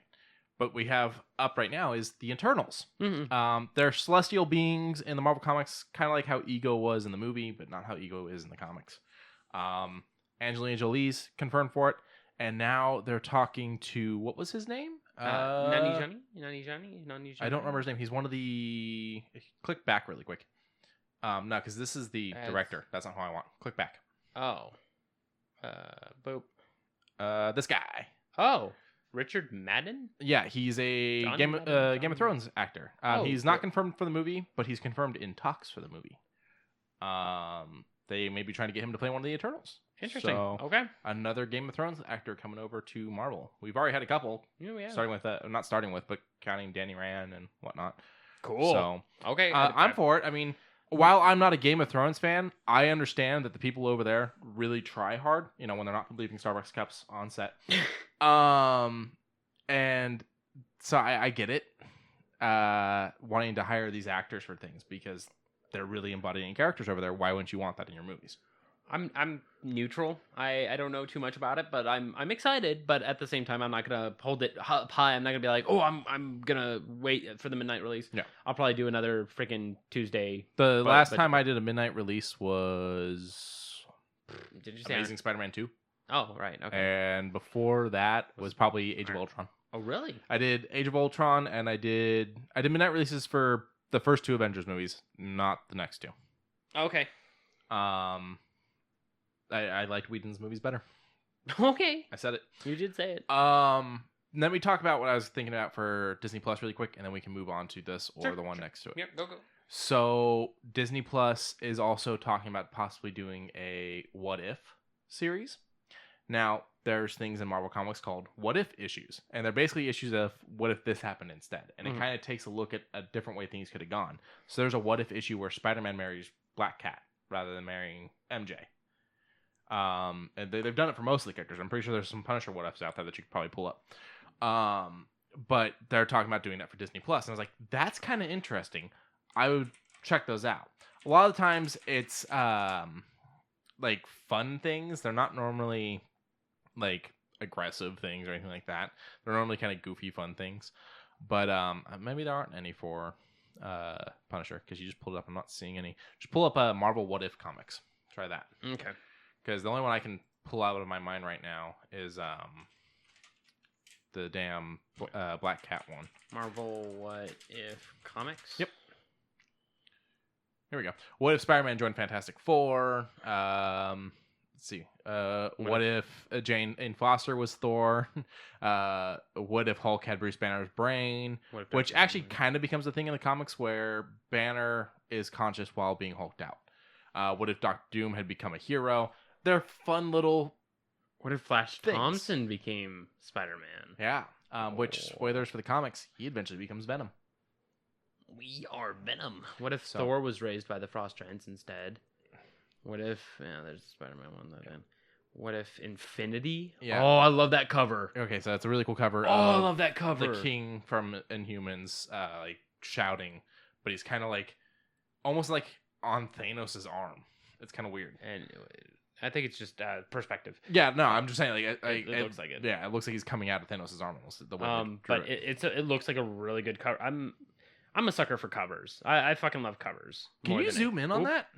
Oopsies! I hit the wrong button. Oh, he lost it. Oh no! He cannot zoom in. I cannot zoom in. Right there on the right. Dude. There is a Punisher one. We'll look at that next. Yeah, see if you can zoom in on this because I kind of have a theory about this cover. Don't want that air. Don't want that air. oh no! Okay. Zoom in. That's close enough. Okay. Is it just me or like the stuff around him? It almost looks like he's got the web gliders. Kind of. I mean, it looks like he's got some sort of winged ability. Which is not at all what the King has. All right, now go back to the what ifs. That doesn't work. It's really not that big of a deal. Whatever. Scroll down a bit. Right there. There's a Punisher one. What if Peter Parker became... Oh! There we go. I knew there was a Punisher one somewhere.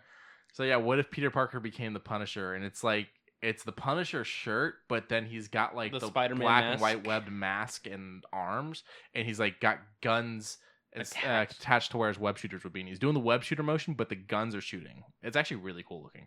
What's this one right here? This one? Spider-Man. What if... who is she? That's that's something different. So yeah, the what ifs are fun. So they're talking about doing a what if series for Disney Plus. And I'm interested. I think they could be a lot of fun. I don't know how many people they're going to be able to get for it because, I don't think Downey is going to do a what if comic. You know, what if X-Men Lost Inferno? That's a bit more of a serious one because Inferno was a big thing. But I mean, that's the other thing. They could do like a lot of what ifs with the X-Men and the Fantastic Four now. Oh, they have them. shit. This one would have been a good one to do. What if Vision destroys the Avengers? Yes. That'd be cool. Yeah. What else we got here? Oh, what's this one about Spider-Man? What if the alien costume had possessed Spider-Man? Yeah, because it's trying to take over his body and mind and everything. Yeah. So. What if the X-Men died on their first mission? So, like, basically, Oh. he sends out the first team and they don't survive. So, yeah, the what if comics are very interesting, and it's kind of been something. They're always one-offs. Believe it or not, these look old. They look like they're toward the early stages of Marvel. Well, I wouldn't say they're that old. Well, 70s.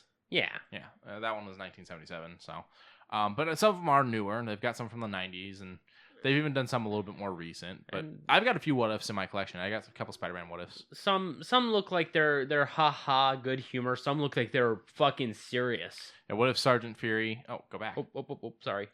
What if Sergeant Fury had fought World War II in outer space? Oh, okay. That one's a jokey. Yeah, that's a jokey one. Go ahead and click on this one. What if the world knew the Daredevil was blind? Okay, I was having troubles with that for some reason. It's okay. But if they knew that he was blind, that wouldn't change anything. I mean, would you feel bad for punching a blind guy? Like if you were the villain? No. You wanted a guy with glasses, would you? Yes. What if Wolverine battled Conan the Barbarian? Yeah. With the new Avengers, that could be a thing. That could be a thing. Hopefully we get the X-Men coming in. What if Beast and the Thing scroll back up. What if Beast and the Thing continue to mutate? That's kind of cool. That would be an interesting one. That would be an interesting one. All right, what was the one you just found? This cover. Oh, what if Infinity Thanos? It's another and it's him looking over or like grinding his hand over Captain Marvel.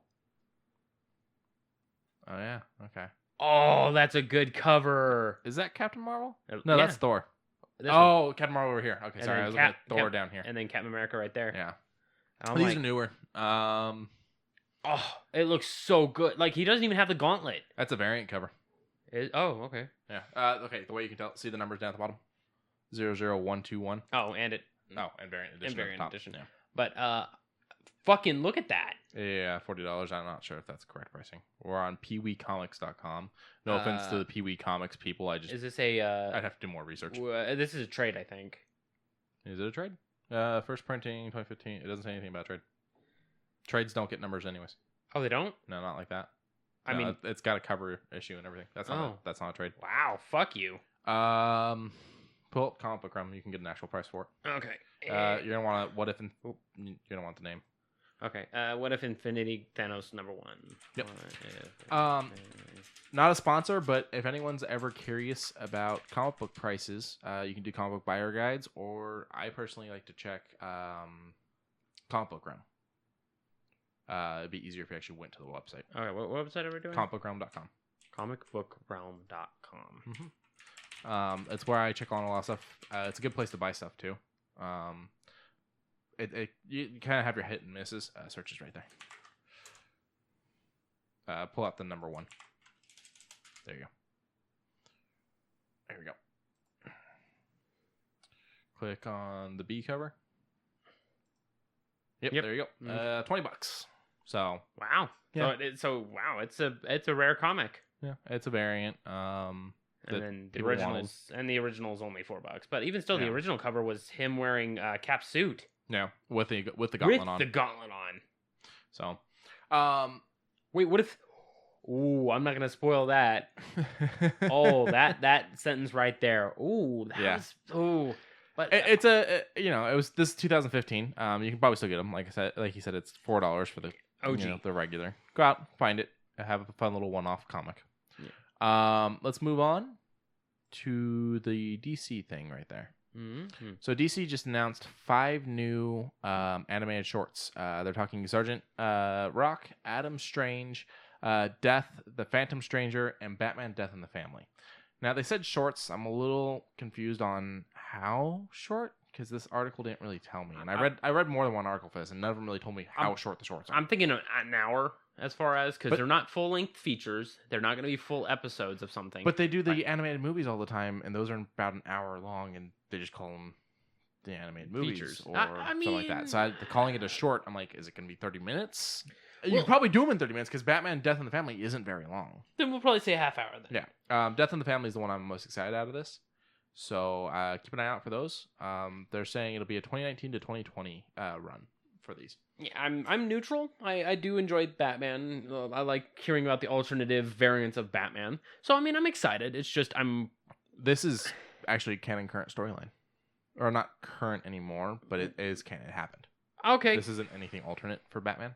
Now I mean, this it just sounds cool. Yeah, this I'm a little bit more excited for this because it's DC animated. And the DC animated is way better than the DC live action. Oh yeah. And they've had really good DC animated stuff for years. So I enjoy it. I'll let you take this one. Okay. Now, I'm a huge fan of all Elder Scrolls. I think there's only one that I didn't like, and that's Elder Scrolls Arena.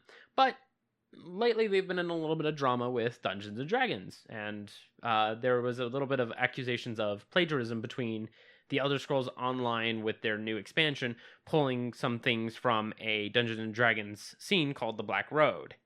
And they said it's damn near the same word for word on how this quest line goes. And so they're doing an investigation on that right now. I'm like, you don't really have too much as far as, like, there is a lot you can do in a D&D setting. You guys could have made something new if it is true that this was pulled from one of the writers at Wizards of the Coast or whoever's writing that certain book. I feel for them. Like, I wouldn't want my work to be pulled away. Like right now, I'm doing something a working title called "The Occult in Waterdeep," and it takes place 200 years after the Waterdeep Dragon heist. Okay. So technology is a little bit more advanced. Yeah. I like a little bit of technology to my D&D. That's what I like too. I love a little bit of technology, but not like they don't need computers, No. But the concept of a filing system. The concept of streetlights that turn on. I've actually included one. Yeah, I mean, yeah, there's magic and they can do that, but I mean, it'd be so much easier if they were just gas lanterns. It is not gas. It is of a permanation crystal that continuously gathers sunlight, and then when the sun goes out, it turns on. Okay, so it's kyber crystal. Kind of. Lightsabers all across the. So, I feel bad that this is happening if it isn't plagiarism. Like, I feel bad if this guy came up with a story and then went, oh, crap, it's a lot like theirs. However, if they did steal the shit, fuck you. Yeah. You know? I mean, I stopped playing Elder Scrolls Online when it started getting that tedious thing that I just don't like. I've played it twice, putting in a good amount of time both times, and I'm still in the first area. Like, it's got a lot to do. I will admit, it has if you want to just screw around with friends and steal from things. I think I got tired of the whole Dungeons and Dragons, the whole Tolkien type of we're going on an adventure MMORPG thing. You know, that's why Fallout pulled me in so much. That's why I've enjoyed KOTOR. Because while it's still the same concept, we're going on an adventure. It's different things. We're going in places. space. We're going on an adventure in space. We're going on an adventure in nuclear waste-filled places. But I mean, it kind of sucks that they tried doing a pen and paper RPG and it turns out to possibly be plagiarism. So yeah. But they did say that they were using an active system of 5e, so that makes me go, I mean, using a system that is that open-ended, it makes me wonder if they were leaning more into using it. But I'm just, you see me, I'm making my jazz hands right now. I'm a little shaky on what's been taken, what's been used. There's a lot of talks from different people from different companies about plagiarism lately. There was a guy that was trying to claim that Stranger Things was plagiarism or stolen idea or something like that. He dropped the case 2 days before the court hearing. There's crazy shit all over the place right now. People are just wanting money. Yeah. Neutral. Let's move on to the Dark Horse thing. Okay. So Dark Horse Comics. Yes. They're a relatively big comic company. They've had some really big hits, and then they've had some hits where it's like, yeah, I own a couple issues, but I don't know anyone else that does. They've done IPs, independent properties. Mhm. They've done licensed material. Alien, So they've done comics for Alien, Dragon Age. Halo, Dragon Age, Tomb Raider. But over on their IP section, they've got BPRD, Hellboy being those two the big ones. Yeah. They also have Fight Club 2 And Fight Club 3? and Fight Club. Is Fight Club 3 through Dark Horse as well? Yeah. Okay. It was, And those ones I will not say are licensed material because they're actually Chuck Palahniuk wrote Fight Club and then he turned around years later and decided he was going to do Fight Club 2 and 3, but he wanted to do them as a comic instead of as another novel. Another big one for them is The Mask. Yeah, The Mask. Which is very different than the movie. Ghost, I think, is theirs. Yep, there it is. Ghost. They just... The Goon. The Goon, that's a good one. I hope they do something with that because I own Actually, I think there's something already in the works. Really? Yeah. Yay! Because I have trade issues 0 and number 1 in my library, and I love the spines. The spines are very classically done. So, what we're talking about here is Netflix just kind of like it's not like a contract or anything, but they came to an agreement with Dark Horse Comics that Dark Horse will show them their IPs. It can't be licensed stuff. It has to be IPs. Mm-hmm. They will show them their IPs that they want to be turned into TV shows or movies so that Netflix has first pick. I mean, yeah, sure. Why not? I don't think this means we're going to get a Netflix Hellboy or a Netflix BPRD, although Netflix doing a BPRD would be kind of cool as long as they didn't cancel it before they released the show. But, I mean, could you imagine if they did the Mask? I think everyone would be angry because it's not the Jim Carrey one, but the Mask was a much more dark thing than the Jim Carrey one ever let on. You just pulled up Harrow County? Harrow County, and it looks really fucking good. Yeah, it looks pretty dark and creepy. I haven't I actually like read it. this. I like it. The covers actually kind of remind me of old like Tales from the Crypt comics. Oh, what was that one scary book? That scary book that's getting a movie adaptation. Scary Stories to Tell in the Dark? Yeah, kind of like that. Because, I mean... Yeah, I think that's a little darker than the, Scary Stories to Tell in the Dark, it was more they had images inside the book. Yeah. Rather than dark covers, because it was one big book. Yeah. Harrow County looks interesting. As long as it's got a cohesive storyline, I think it could do well. Yeah, I'm down for it. My problem is I would like to see it. I'm aware of Dark Horse, but I've read more licensed stuff from Dark Horse than I have IPs. Okay. And so when they go Dark Horse IPs, I go Hellboy. Oh crap, they're not going to do Hellboy. There's no way. They could do a BPRD, but without Hellboy.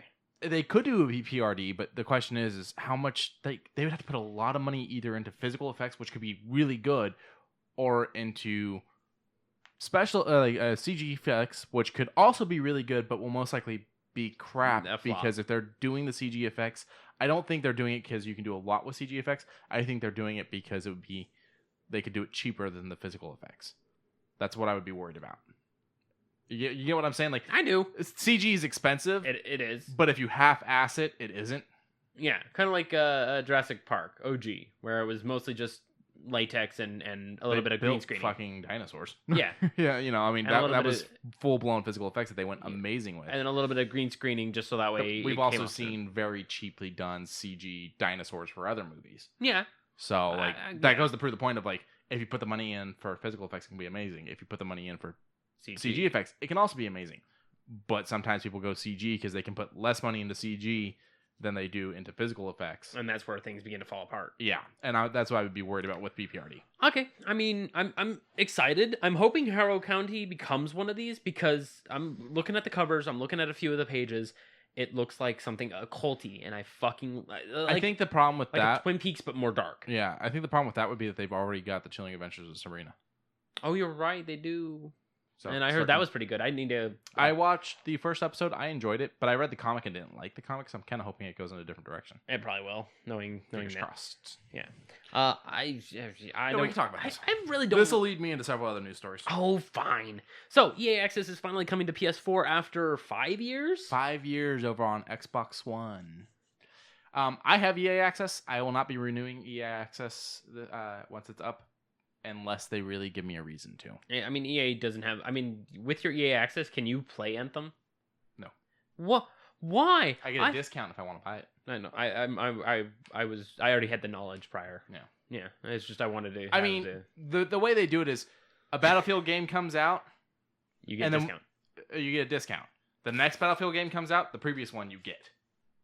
Okay, I mean that's not that's fair to middling, I'd say. The problem is you've got things like they've got the entire Dead Space run on there. Like that's great, except that I fucking bought Dead Space back years ago. You own them. Yeah, all three. Well, the first three. I didn't get the. And then you have Dragon Age, and then you have Mass Effect. See, at least Dragon Age and Mass Effect I didn't already own, so those ones are fine. I am playing Mass Effect because I never played it, and I was like, well, I might as well. I know the story ends up going to take a nosedive by the third game, but... Oh, and it has Andromeda, doesn't it? It has Andromeda. I could burn through my entire EA Access library in less than the year subscription. It's got a lot of sports games, which I don't play anymore. I used to play a lot of sports games. I don't anymore. I used to play a lot of MLB, Madden, and stuff like that. I checked out a long time ago on that. When EA lost EA Big is when I lost interest with their... Did they lose it or did they close it? Either or. Because they close a lot of stuff. Whatever. They closed the company that made Dead Space. That's one of the reasons we never got into Dead Space. No, it's not Criterion. I don't remember what it's called. Now, this coming to PlayStation is kind of cool. My question is, this coming to PlayStation, do I have to buy another membership or do I get to use my existing one on Xbox? That's what I want to know. Like, I pay for it on Xbox. Does that mean I get to access it on PlayStation? Because they have Origin Access, which is the almost exact same thing, basically by almost the exact same company, but I can't use it because they don't count for each other. Stupid. Which upsets me because Origin Access just got 12 new, not new, but 12 Star Wars games to celebrate May the 4th, including the original Battlefront, which I loved. Oh, Battlefront 2, sorry, which I loved. And Discord, if you're a Discord Nitro person and you manage to have the higher up, or you already are a subscriber of the higher up tier, they added in, I believe, six titles, and it includes one that I actually don't have on my Steam, which is Jedi Academy 2. I have Jedi Academy 1. I haven't finished it yet. So I would be willing to check out 2. I don't think did they do 2 for console? I don't know. Okay. I just the EA Access thing. But the EA Access thing, I'm not excited. I'm not excited. It's kind of a whatever situation to me. This being said, EA does have another thing that I wanted to talk about. If I can get my notes to pull up right. They announced plans to take Apex to mobile. Apex Legends to mobile. Neutral. Like, don't get me wrong, it's a good selling point to want to make mobile games for people who like playing certain games on the go. Fortnite did it, PUBG did it, even though they closed down. And I think that's the only reason why they're thinking about doing it is because they saw the success Fortnite's having, the success PUBG had for a little bit. And so they're like, oh, we should move into mobile, because I don't play any EA mobile games. I don't have any games on my phone that are EA mobile. No, you're right, I don't either. So, it's kind of whatever. Wait, what about the Star Wars one? When it launches, EA? Hold on, when it launches. Oh yeah, it is EA. Okay, so I play. Yeah, it's right here. Okay, haha. Star Wars Heroes. That's the only EA game I have on my phone. Okay. Now, speaking of Star Wars, a bunch of comics come out for Free Comic Book Day. Oh yeah. We're getting a bunch more Star Wars comics, and some of them are going to basically pave the road to Rise of Skywalker, which is cool. But what I really was excited about is Galaxy's Edge that we've been talking about, the new Star Wars expansion to Disneyland. They're getting tie-in comics to kind of explain the story and the place. Which is kind of nice. Yeah, I'm here for that. You don't get a comic book about where the hell you're going to go in Disneyland. Yeah. There is actually a really interesting book series they did for young adults. I think it was young adults, where it's basically about these kids that go to Disney World and they're given keys and they can enter like the realms and stuff like that. But having one that's not really looking at it as it's Disneyland, the theme park, but looking as this Star Wars place is kind of cool. Yeah. Go ahead and talk about this. I don't think anyone likes loot boxes, and loot boxes should be banned, says one U.S. senator. I'm neutral to this little thing. I mean, loot boxes have a right way and a wrong way. If you loot boxes for cosmetics, loot boxes for emotes, loot boxes for putting something up in my house inside of a game, fine. Loot boxes that give you better weapons, Bad. bad. Loot boxes that give you better ammo, bad. Loot boxes that give you superpowers, bad. Anything that's game changing, anything that gives you an advance on the other players, bad. Bad. And I mean, now don't get me wrong. There is that thing of mobile games having gotchas that do this sort of thing, but at the same time, you don't necessarily get anything quote unquote bad from them. It's just a chance of getting a select character out of this small pool. And I'm like, I guess that's a fair way of doing it. but also in a lot of these mobile games, you're playing against a computer, not other people. You're right. Well, there is, So, of course, certain Yeah. games that... My Star Wars one's got a section where you do Squad play Wars? Star Wars. I know, Squad Wars. Arena. The arena. Ah, okay. It's a section where you can battle other people, but you're not battling them in live. It's the team they already have set up, and then you pick the team you're going to go in and fight them against. Yeah. And that's all it is. Now, Battlefront is really bad with it. Battlefront was terrible with it because the only way you can get, I think, Darth Vader was loot through boxes. the boxes. Or was it Darth Maul? I'm not sure. I'm not sure either, but it was only... Well, I played was, it, but not enough. Yeah, one was loot box exclusive, which was not great. So it's already illegal in China, loot Mhm. boxes. In China, they changed PUBG to where when anyone dies, they drop their box and wave and disappear. Oh, wow. Because they don't like death. They look at it as gambling, which in a sense it is. But you're not gambling for money; you're gambling for digital items. Which brings up an idea that will be toward our last statement, which is ticket games. Isn't it gambling? Yeah, it's gambling for kids. But to be fair, you can't really do any betting or anything like that in China like you can here. America is much more okay with the gambling thing. Yeah. I think the argument that's going to come with the senator is that it's gambling for children, which then someone will say something about ticket games, and I will hopefully be ignored because I kind of want this ban to go through. I don't like loot boxes. I think loot boxes are terrible. Yeah, so we have a senator that has put in the legislation thing. But then again, you're having companies that are making these multi-million-dollar games, and they're needing a form of, albeit very small-time income, to try and earn some extra. But look at Fortnite, cash. where you don't get any weapons. You have loot boxes in Fortnite, but they're skins, stuff like that, and they're making millions.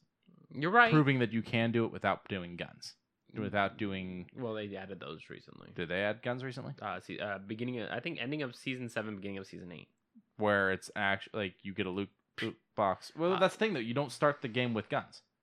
You're right, but when you pick one up, it gives you that skin. If it's a skin, not a gun. No. Yeah, then no. That's not what I'm talking about. I'm talking like in I think it's Battlefield, where you literally can get a better gun from the loot box to add to your class. You start the game with a better gun than anyone else. That's right. Yeah, the legendaries and all that. Yeah. Okay. Skins for guns, that's fine. That's not an issue because that doesn't change anything. Like, it changes the way it looks, but it doesn't change the way the gun works. Right. It doesn't up you above the other players. Okay. So I'm fine with it. I kind of hope the ban goes through. Let's move over to Nintendo Direct unless you have anything else to say on this. Well, no. Back over to Fortnite though. Okay. Did you at least get a little bit of hearing on the Marvel Avengers event? I know that I watched the trailer that they did where it was like Thanos looking all smug and having his army come in, and then shows the Fortnite players with the adventure stuff. The gameplay looked a little bit better than it did before when the first time run around, but I didn't get into it. Yeah, I don't play Fortnite. I don't even know if it's installed on the console anymore. Footnote. Okay, so Nintendo Direct. Nintendo came out and said some stuff about E3 2019. They're going to be doing their Nintendo Direct presentation on June 11th at 9 a.m. Do you want to explain how the Nintendo Direct thing works? Okay. Nintendo usually goes to E3 with things that they've already released. They don't come out with anything that they're going to release. But what they do is during the conference, the entire conference, they release their thing, and it's already a pre-recorded message where they, say, "Hey, here's the games that are announcing.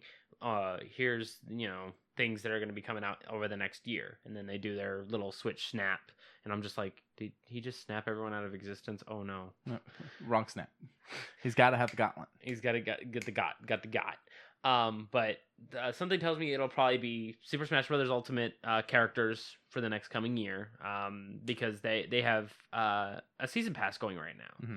And I'm excited to hear who's going to be in. I do like Super Smash Bros. Ultimate. It's just I don't have the money for the Switch and all that. They tend to elaborate on existing things rather than being like, oh, here's the tease for the new game. But they don't do the big live events like Ubisoft. Yeah. Or But then again, Bethesda or anything with like that. with them not having much coming out over the next year, I think E3 is going to be a big year for Nintendo. And the reason why I say this is, I'm not saying it won't be. I'm just saying they handled it a very different way than other. oh, they companies. do. Oh, yes. They have a little bit of fun. And with Reggie out of power, he's stepped down. He's retired. And he handed it over to last name Bowser. When he handed it over, both of them were very, solemn and very, passive with one another. They were nice. I'm just wondering what Bowser is going to bring to the table compared to what Reggie did. Because Reggie was all, he had all the memes and he supported all the memes. Mm-hmm. He loved all the memes, even the weird, hurtful ones that had a bit of tinge to it. He was like, yeah, whatever, that's great. Like My Buddy is Reggie, that meme.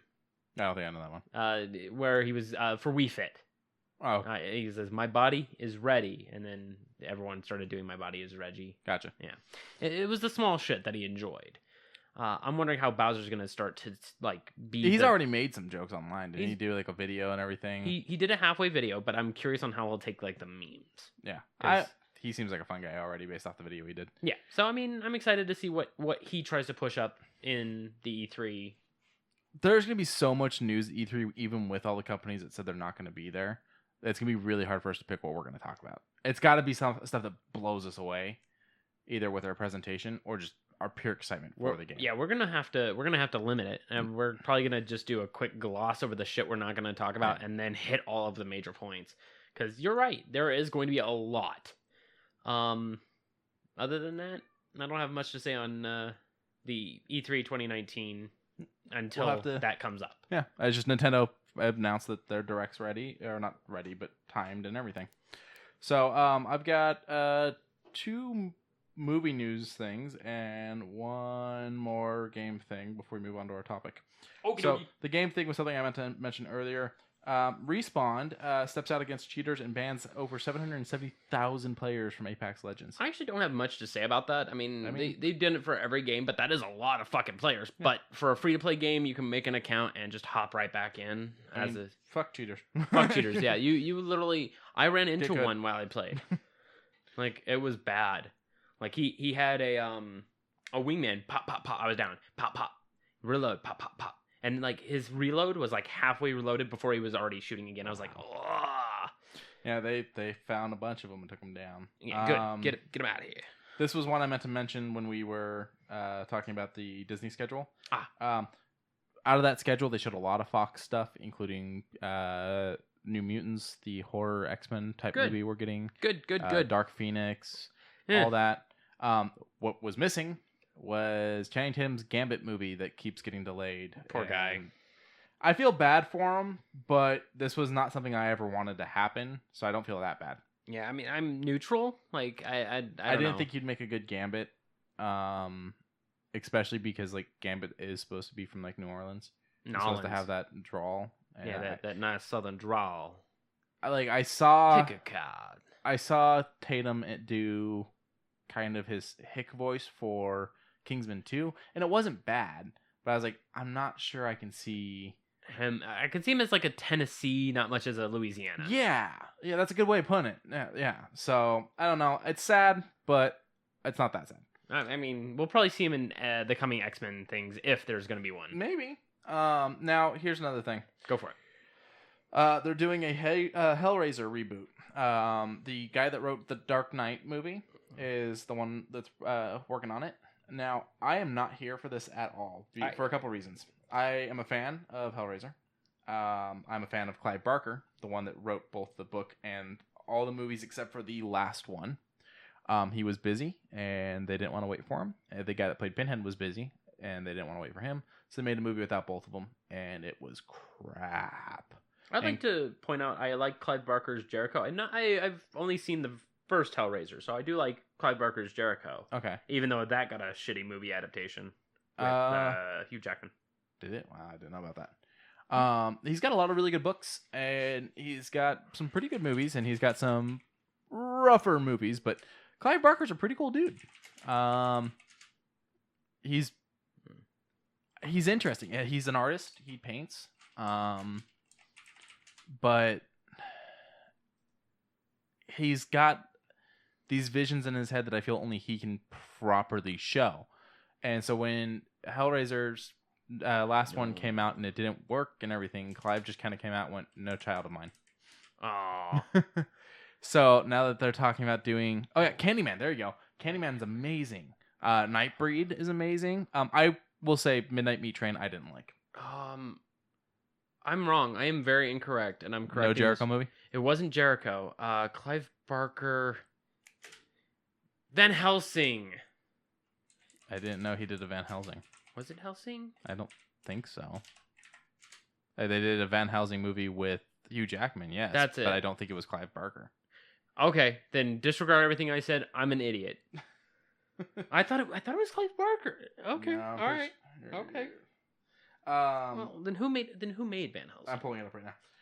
This leads me into another thing. The Chucky movies have been going on strong. Bram Stoker. Bram Stoker's created the character in Dracula. Yeah, okay, yes. okay. But the Van Helsing movie was directed by Stephen Sommers. Okay. Sommers? Sommers? SOMM. Yeah, I see that. Yeah.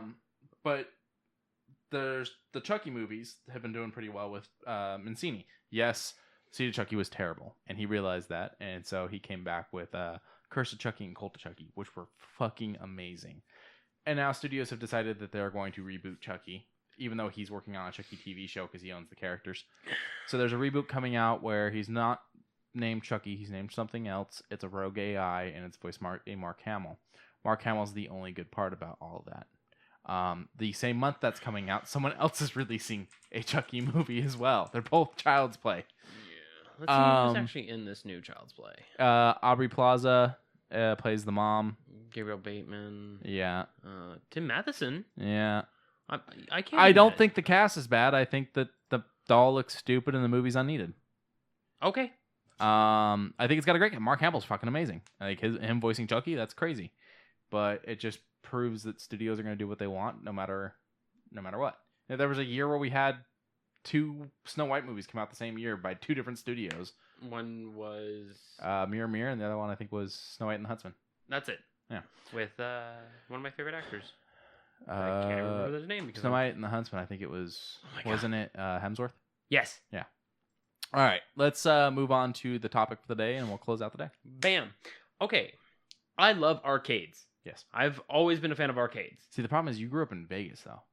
And your guys' arcades suck. Oh, coming from living in several other states, coming here, I hated the arcades here. I will. Okay, I'll go ahead and give you that. But with what we had, I like. Yes. How about that? No, I fully understand why you like arcades because I love arcades. Okay. I'm just saying I wish you'd gotten to experience better arcades. Better arcades. Because you think what you had was great. You would have been blown away by what other places had. I mean, the GameWorks down on the Strip before. GameWorks, yeah. I mean, it had I'll give you that. really great ones. But we're going to talk about our favorite cabinets. Now, the GameWorks down on the Strip had its fair share of classics. It had probably the only working Third Strike on this side of town. And that bummed me out. The Street Fighter Third Strike is probably one of the best fighting games, if not the best fighting game. Now, I do have to say, we've got GameWorks. They're back. Yeah. They're not bad. No. But they're expensive. I'd rather go to Dave & Buster's because we've got Dave & Buster's. And they're cheaper. They have a giant Rock'em Sock'em Robots. I played it. We're gonna have to go. We're gonna have to go there one of these times. We went a couple of years back, me and Lauren. It was fun. We went with her dad and everyone. So. It was for her birthday. Oh, neat. It was enjoyable. The problem is it can get pricey if you want the all day play, things like that. Yeah. Especially because they do still have. I think they still have ticket machines. But when it comes to cabinets, I want to focus on. Now, where do we draw the line? We're saying cabinets. Are you talking only classic? Or can we go with just arcade games? Because I have a favorite cabinet and I have a favorite arcade game. Okay, when it classifies as a cabinet, it is basically the thing that holds the board and the connectors to the screen. Yes. That's the cabinet part. So it goes along the lines of DDR. It goes along the lines of those 3D rides. So for the most part, if it was in an arcade, It counts. It would be counted. Okay, then I've got 2, and I'm not entirely sure where I want to go on this. So we'll go classic. I'm gonna go Galaga. I like Galaga. I fucking love Galaga on the arcade. I have a Galaga game on my phone. It's okay. It is nothing compared to a cabinet Galaga. I mean, of course not. You also have Pac-Man, don't you? Yeah, which actually has the whole classic run, and I've got Pac-Man plugins for my TV and everything, and I absolutely love Pac-Man. And my issue with playing Pac-Man on a cabinet is I would always get cabinets that had fucked up joysticks because people slamming them too hard. Yeah, for no reason. For no fucking reason. So you would have to slam it hard now to get him to make the turns, and so that always kind of bummed me out. So I like Pac-Man on a controller now. Back when I was like 3 or 4, we had a Pizza Hut that was down the street, and it had that sit down one where you would. I miss those. Yeah, you would sit down and it would be right there on the table. It wouldn't be sitting. Yeah. Buffalo Wild Wings, before they remodeled years ago, like 8 years ago, had one. Oh, I miss those. Yeah. Those were good. That basically you sit down at them, you got the buttons in front of you, and you look down at the screen. The screen is the center of the table. Yeah, and it was a pretty fair-sized screen. Yeah. So what's gonna be yours then? Well, what was your second? Okay, my second, if we're not going classic, it was the Star Wars one, where you would come in and normally you start on a Hoth mission, so you're coming in, you're going past. Oh, the driving style one. Well, you had the driving style. But once you got past that, you went into actually fighting through the hallways. Oh, that had the one joystick. Yeah. Okay, yeah, I know exactly what you're talking about. I fucking loved that game. That's pretty good. You put that game on console now, I'm gonna love it. Yeah, you know. Yeah. And the only part I didn't like about that was the lightsaber battles, because you would try and like deflect the sword and then try and swing the sword at him, and it was like. That part was a little wonky.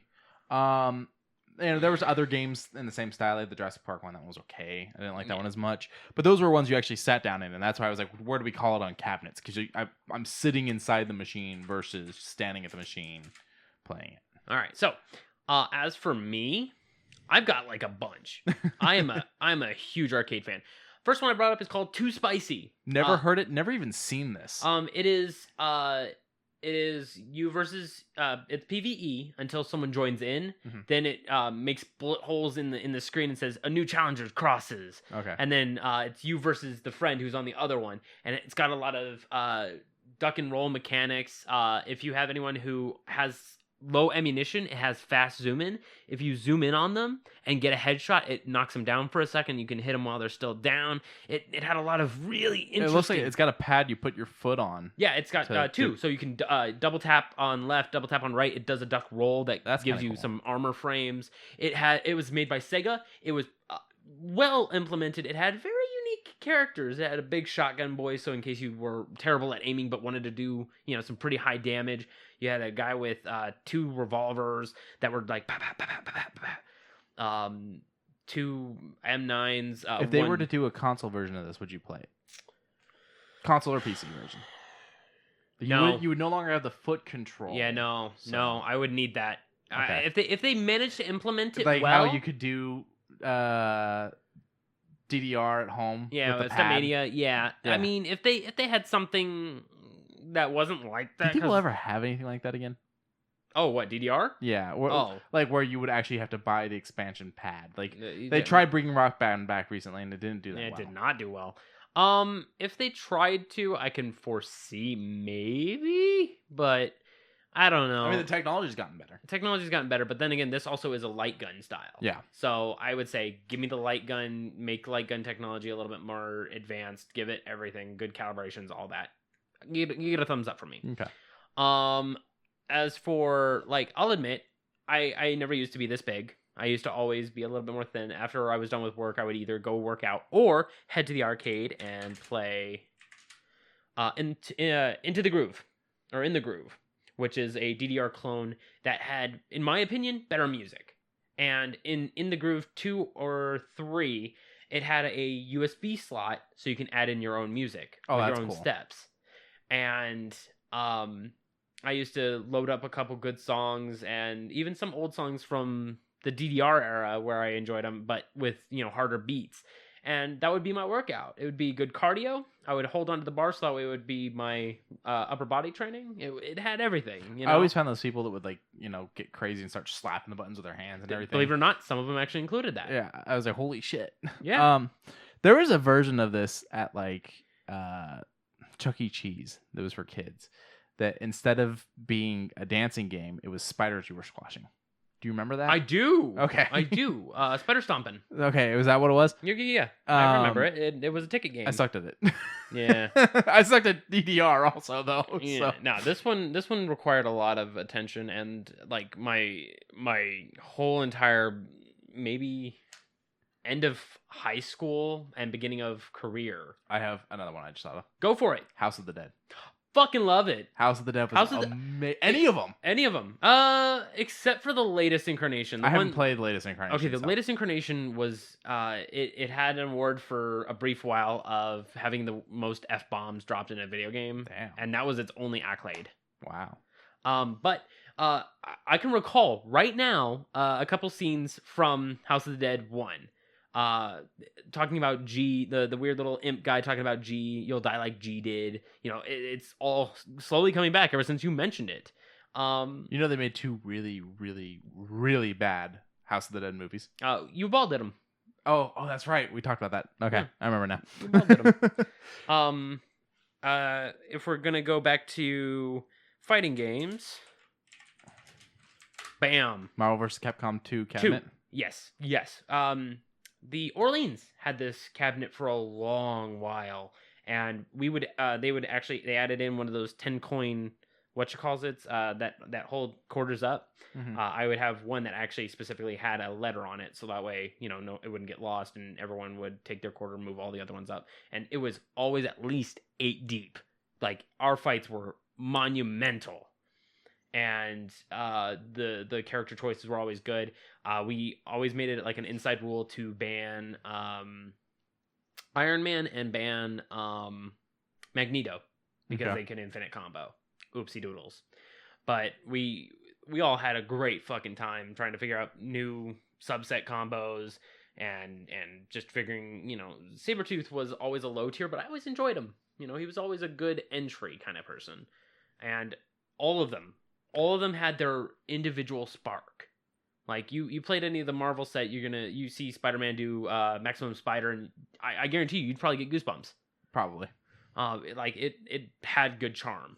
So now I think that I don't know if arcades have kind of fallen down in other places, but here they took a huge nosedive. Oh, no. And now we've got our first Dave and Buster's. We've had it for a couple of years now, and GameWorks came back and it isn't bad, but for the most part, we only have the little ones inside the casinos. They are almost all identical. Mm-hmm. Namco bought out most of them. Did they? Mm-hmm. And honestly, they're not all that impressive, and they got very pricey very quick. Yeah. I used to go to Circus Circus a good chunk too. They had a big arcade. The Circus one is still about the same. It's all ticket games. No. It's not anymore? No. Adventure Dome isn't. The Adventure Dome isn't, but the OG one in the thing. And then Excalibur, that one's fine too. I haven't done the Excalibur one in years. Yeah, the Midway still as campy as it is with the water rust and all that, but it's still fun. And then the arcade that they have is pretty good, pretty expensive. I think it had ITG2 in it. Now, what I started to notice though is the price for the games started going up. Yeah, it's $1 for 3 songs, and I'm like, I used to pay $0.25 a song. That was fair. Yeah. And then now all of a sudden it's $1 for 3, and it used to be you died in Time Crisis. It was what, 50 cents for another life. Cents, yeah. Now it's $1.50. It's like really, you guys to keep going. I'm good. I'm out. You know, and that's why I think companies like Dave and Buster's and GameWorks are doing better because they're doing the cards. Yeah, time. It's all time stuff. So I miss going to good arcades, and that was one of the things I always hated when we moved to Vegas. Was I didn't like the arcades as much. Now that we have a Dave and Buster's, I'm a lot happier. Plus, Dave and Buster's is kind of meant for adults. There's still kids there, but there's booze. But that's the thing. I don't drink, so that doesn't speak to me. It speaks to me. But what it does is it does speak to people who are going, I'm not sure I want to take my kids there. So you get a bunch of adults there instead of a bunch of kids, which is good for us now. Yeah. I mean, I went to Dave and Buster's when I was a kid because my mother wasn't like that. She didn't care. And we had Dave and Buster's in the other places I lived. Oh, okay. But I will say Dave and Buster's, we were looking at it when we went on vacation last year to California. We had looked at Dave and Buster's, but the prices were insane at the one in Anaheim. So the one out here isn't bad. Street Fighter? Oh no. What are you doing? stacker game. Okay, I remember this. This is the one where you could win shit. Yeah. I didn't see these until I got out here. I'm sure they're everywhere now, but Yeah. I first saw these when I moved to Vegas. I never won anything.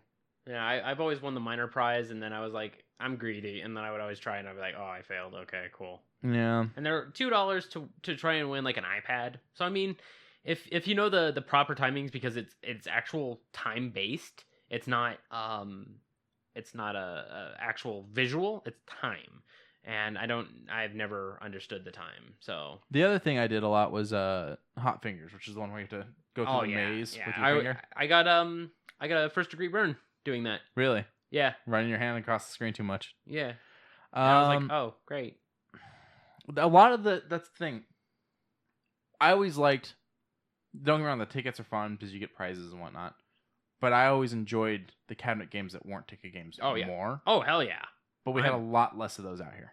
Yeah. We had a lot more ticket games out here. Like, you go to the Orleans right now, it is a vast majority. Like, I think there's a Guitar Hero one, there's the Big Bass, and some other ticket or prize game out front, and then everything on the inside is either racing or ticket game or prize game. So I'm like, I didn't do too many of the racing ones. They had a Fast and the Furious one for a little bit that I played a few times. They had a Fast and Furious. That was enjoyable. My personal favorite was Cruisin' World, probably. Mm-hmm. But other than that, no, none of the racers really intrigued me as far as there's one that's picking at the back of my mind. Like it's right there. I can feel it. Oh, god damn it. See, now I just got Phil Collins in my head. Thanks. You just pulled up arcade things. Oh god, yeah. Let's go with the better word. Ha-ha! Popular arcade games. Popular arcade games. Big wheel thing. I remember that. Wheel thing. Donkey Kong. I did like Donkey Kong on cabinet. That was fun. Hydro Thunder was a good one. That's not it. Oh, But, Hydro Thunder. That was the one where you're like on the thing and you would rock back and forth. It was like a jet ski or something. Yeah. I remember now. Okay, this one was mostly Japan. We just received a couple, but none in the areas that I've found. Okay, what is it called? Oh, sorry. Oh, I had this. You're never going to believe what I had this on. Was it GX? What we're talking about is F-Zero. I had this on my N64 growing up. Yeah. I sold it like a dumbass when I was a kid. God damn it. Where the hell? Oh, my God. It's a weird kart racer almost. Yeah. Oh, there's this, but no. Where the fuck is that big one I saw? He's like panicking. Like nostalgia's killing him over here. God damn it. Well, even still, it's a halfway. You have to buckle yourself in before the game even starts. Because the whole thing moves. The whole thing gives a big shuffle, and it gives you the feel of light G-forces because of the wind that hits you out of it. And I love F-Zero.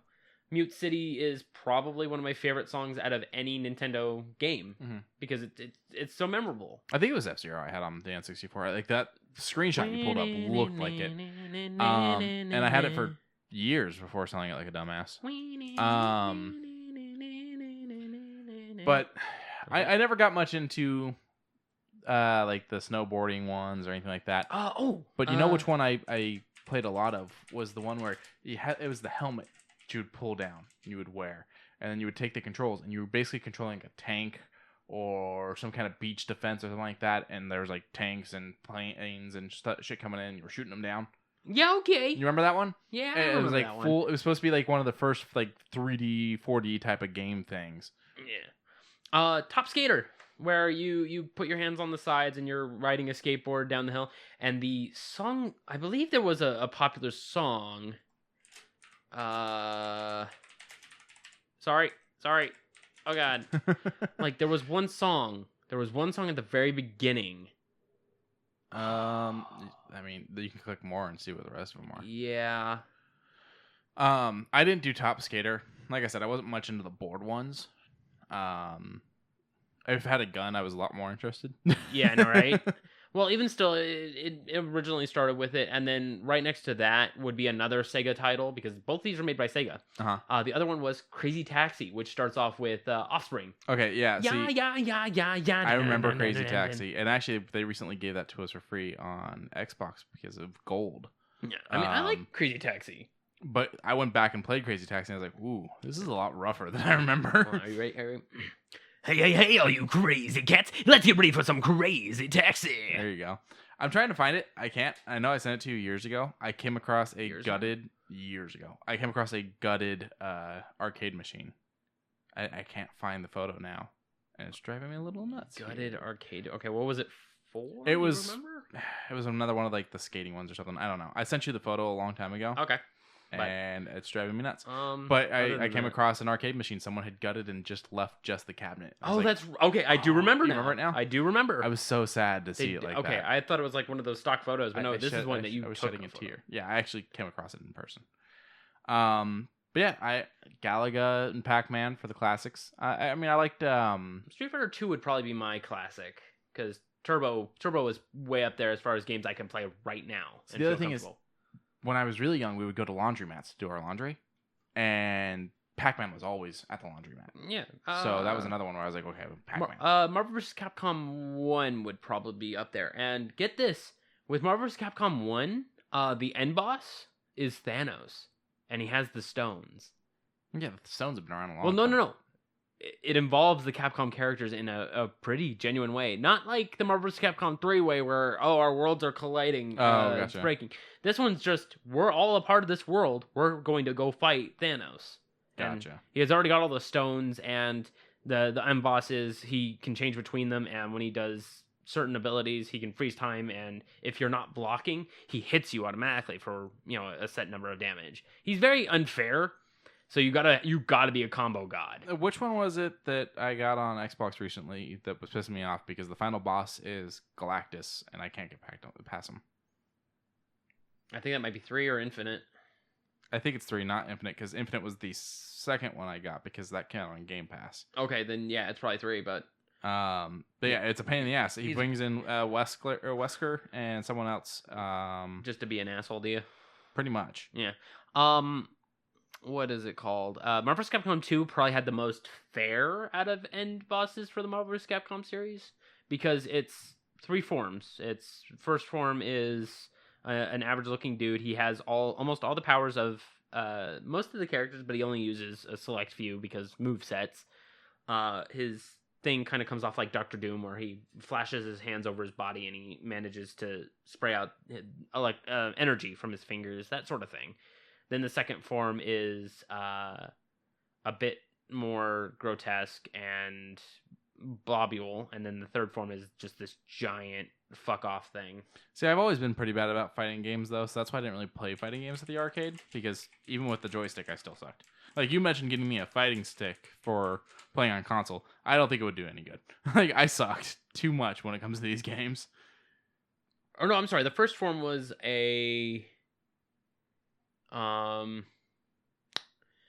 a horned knight. The second one was the humanoid form, and then the third one was the big fuck off angry meat demon. What was it called? The Abyss? Was the that Abyss. What I saw? Yeah. Okay. Yeah. See, look, there's first form. Okay, I remember the horned third thing. Form. Third form, I always had an easy time with if I had cable, because I would always try and build my meter in the first 2 forms easily with like Dr. Doom or Iron Man, and then by the time I was on stage 3, I would switch over to cable, which I would do a pop up and then start ripping in with a Hyper Viper beam. Guys, I seriously just went through every photo we've sent either on Messenger or in text, and it's not there. And I went through my phone photos. It's not there. I don't know what happened to it, so I can't tell you guys. It's a cursed photo. It's a cursed photo. So I can't tell you guys what the arcade machine was. Sorry. But other than that, I think that's all of the ones that are off the top of my head. I'm sure if you give me enough time, I can come up with a list of different ones, because I mean, there's Soul Calibur 4. I love Soul Calibur 4. They always had the create your own characters that were saved onto the game itself. Oh, that's cool. So you can, like, as soon as you beat the game and you go into, like, this conquest mode where you do 10 battles, your character gets stronger and stays there. And so as people run across, they run across you, and they'll fight your ghost. Oh, and that's cool. Your ghost gets stronger. Win or lose, they get a little bit stronger, so that way, as more people fight them, they get experience. It's like an insane Elite Four. Kind of. But it's I think one of the newer sets of patches is it's online now. Interesting. So yeah, you have That's an the thing. arcade. Technology's come so far, and the internet's come so far. Yet, I see such shitty arcades that have not come so far. Yeah, So I mean, like I said, I'll take you to Dave & Buster's. I think you'll enjoy it. We had fun. I would hope so, yes. We cut the day a little short, and that kind of upset me because I was like, I still want to play. Yeah. But I mean, just some of the things they came up with. The fact that there's a giant Rock'em Sock'em robot thing. And I think even Dave & Buster's were talking about doing esports stuff. Wow. They wouldn't be able to do it at this location. They don't have the space. Okay, well, They'd have to build another one. I know GameWorks is doing it. I actually remember we went into the area that they have all the PCs and the consoles you can play, which was okay. Yeah, Their prices were a little wonky. $15 for the first hour. Yeah, And then the hours after that, I think were $8 an hour, and I was like, we might as well get a full-time job doing this shit. Fuck. yeah. So, but that's about where I'm at on these. Now you're pulling up Dave & Buster coupons. All right, that's what I had for tonight, though. Yeah, that's it for us. Do remember, follow us on Patreon, and if you happen to not want to hear us through this link, do sub to us on iTunes, Spotify. We are on everything. I sent in a application for iHeartRadio, so we should be hearing from that hopefully soon. I just got back the notification that said, "Oh, we received your request," and that was 3 days later. Okay. So hands together, hope we get into iHeartRadio so that way we can start getting a little bit more publicity. And if there's anywhere we're not, let us know because we will make sure we get there. Yes. And don't forget to check out our links in the bottom for Loot Crate and for Tokyo Treat. Yes. Two subscription boxes for Loot both boxes. fans of. We support loot boxes, Quincy. Different kind of loot boxes. Yeah, different kind. You actually get something that you I might don't actually support like in this loot one. boxes. I support a Loot Crate. See the difference? And it's Tokyo Treat. They don't even mention anything about a box. Yeah, you're Not right. even disguising it as a crate, which it's just cardboard. It's not a crate. All right. Well, that's about it from us, guys. All right.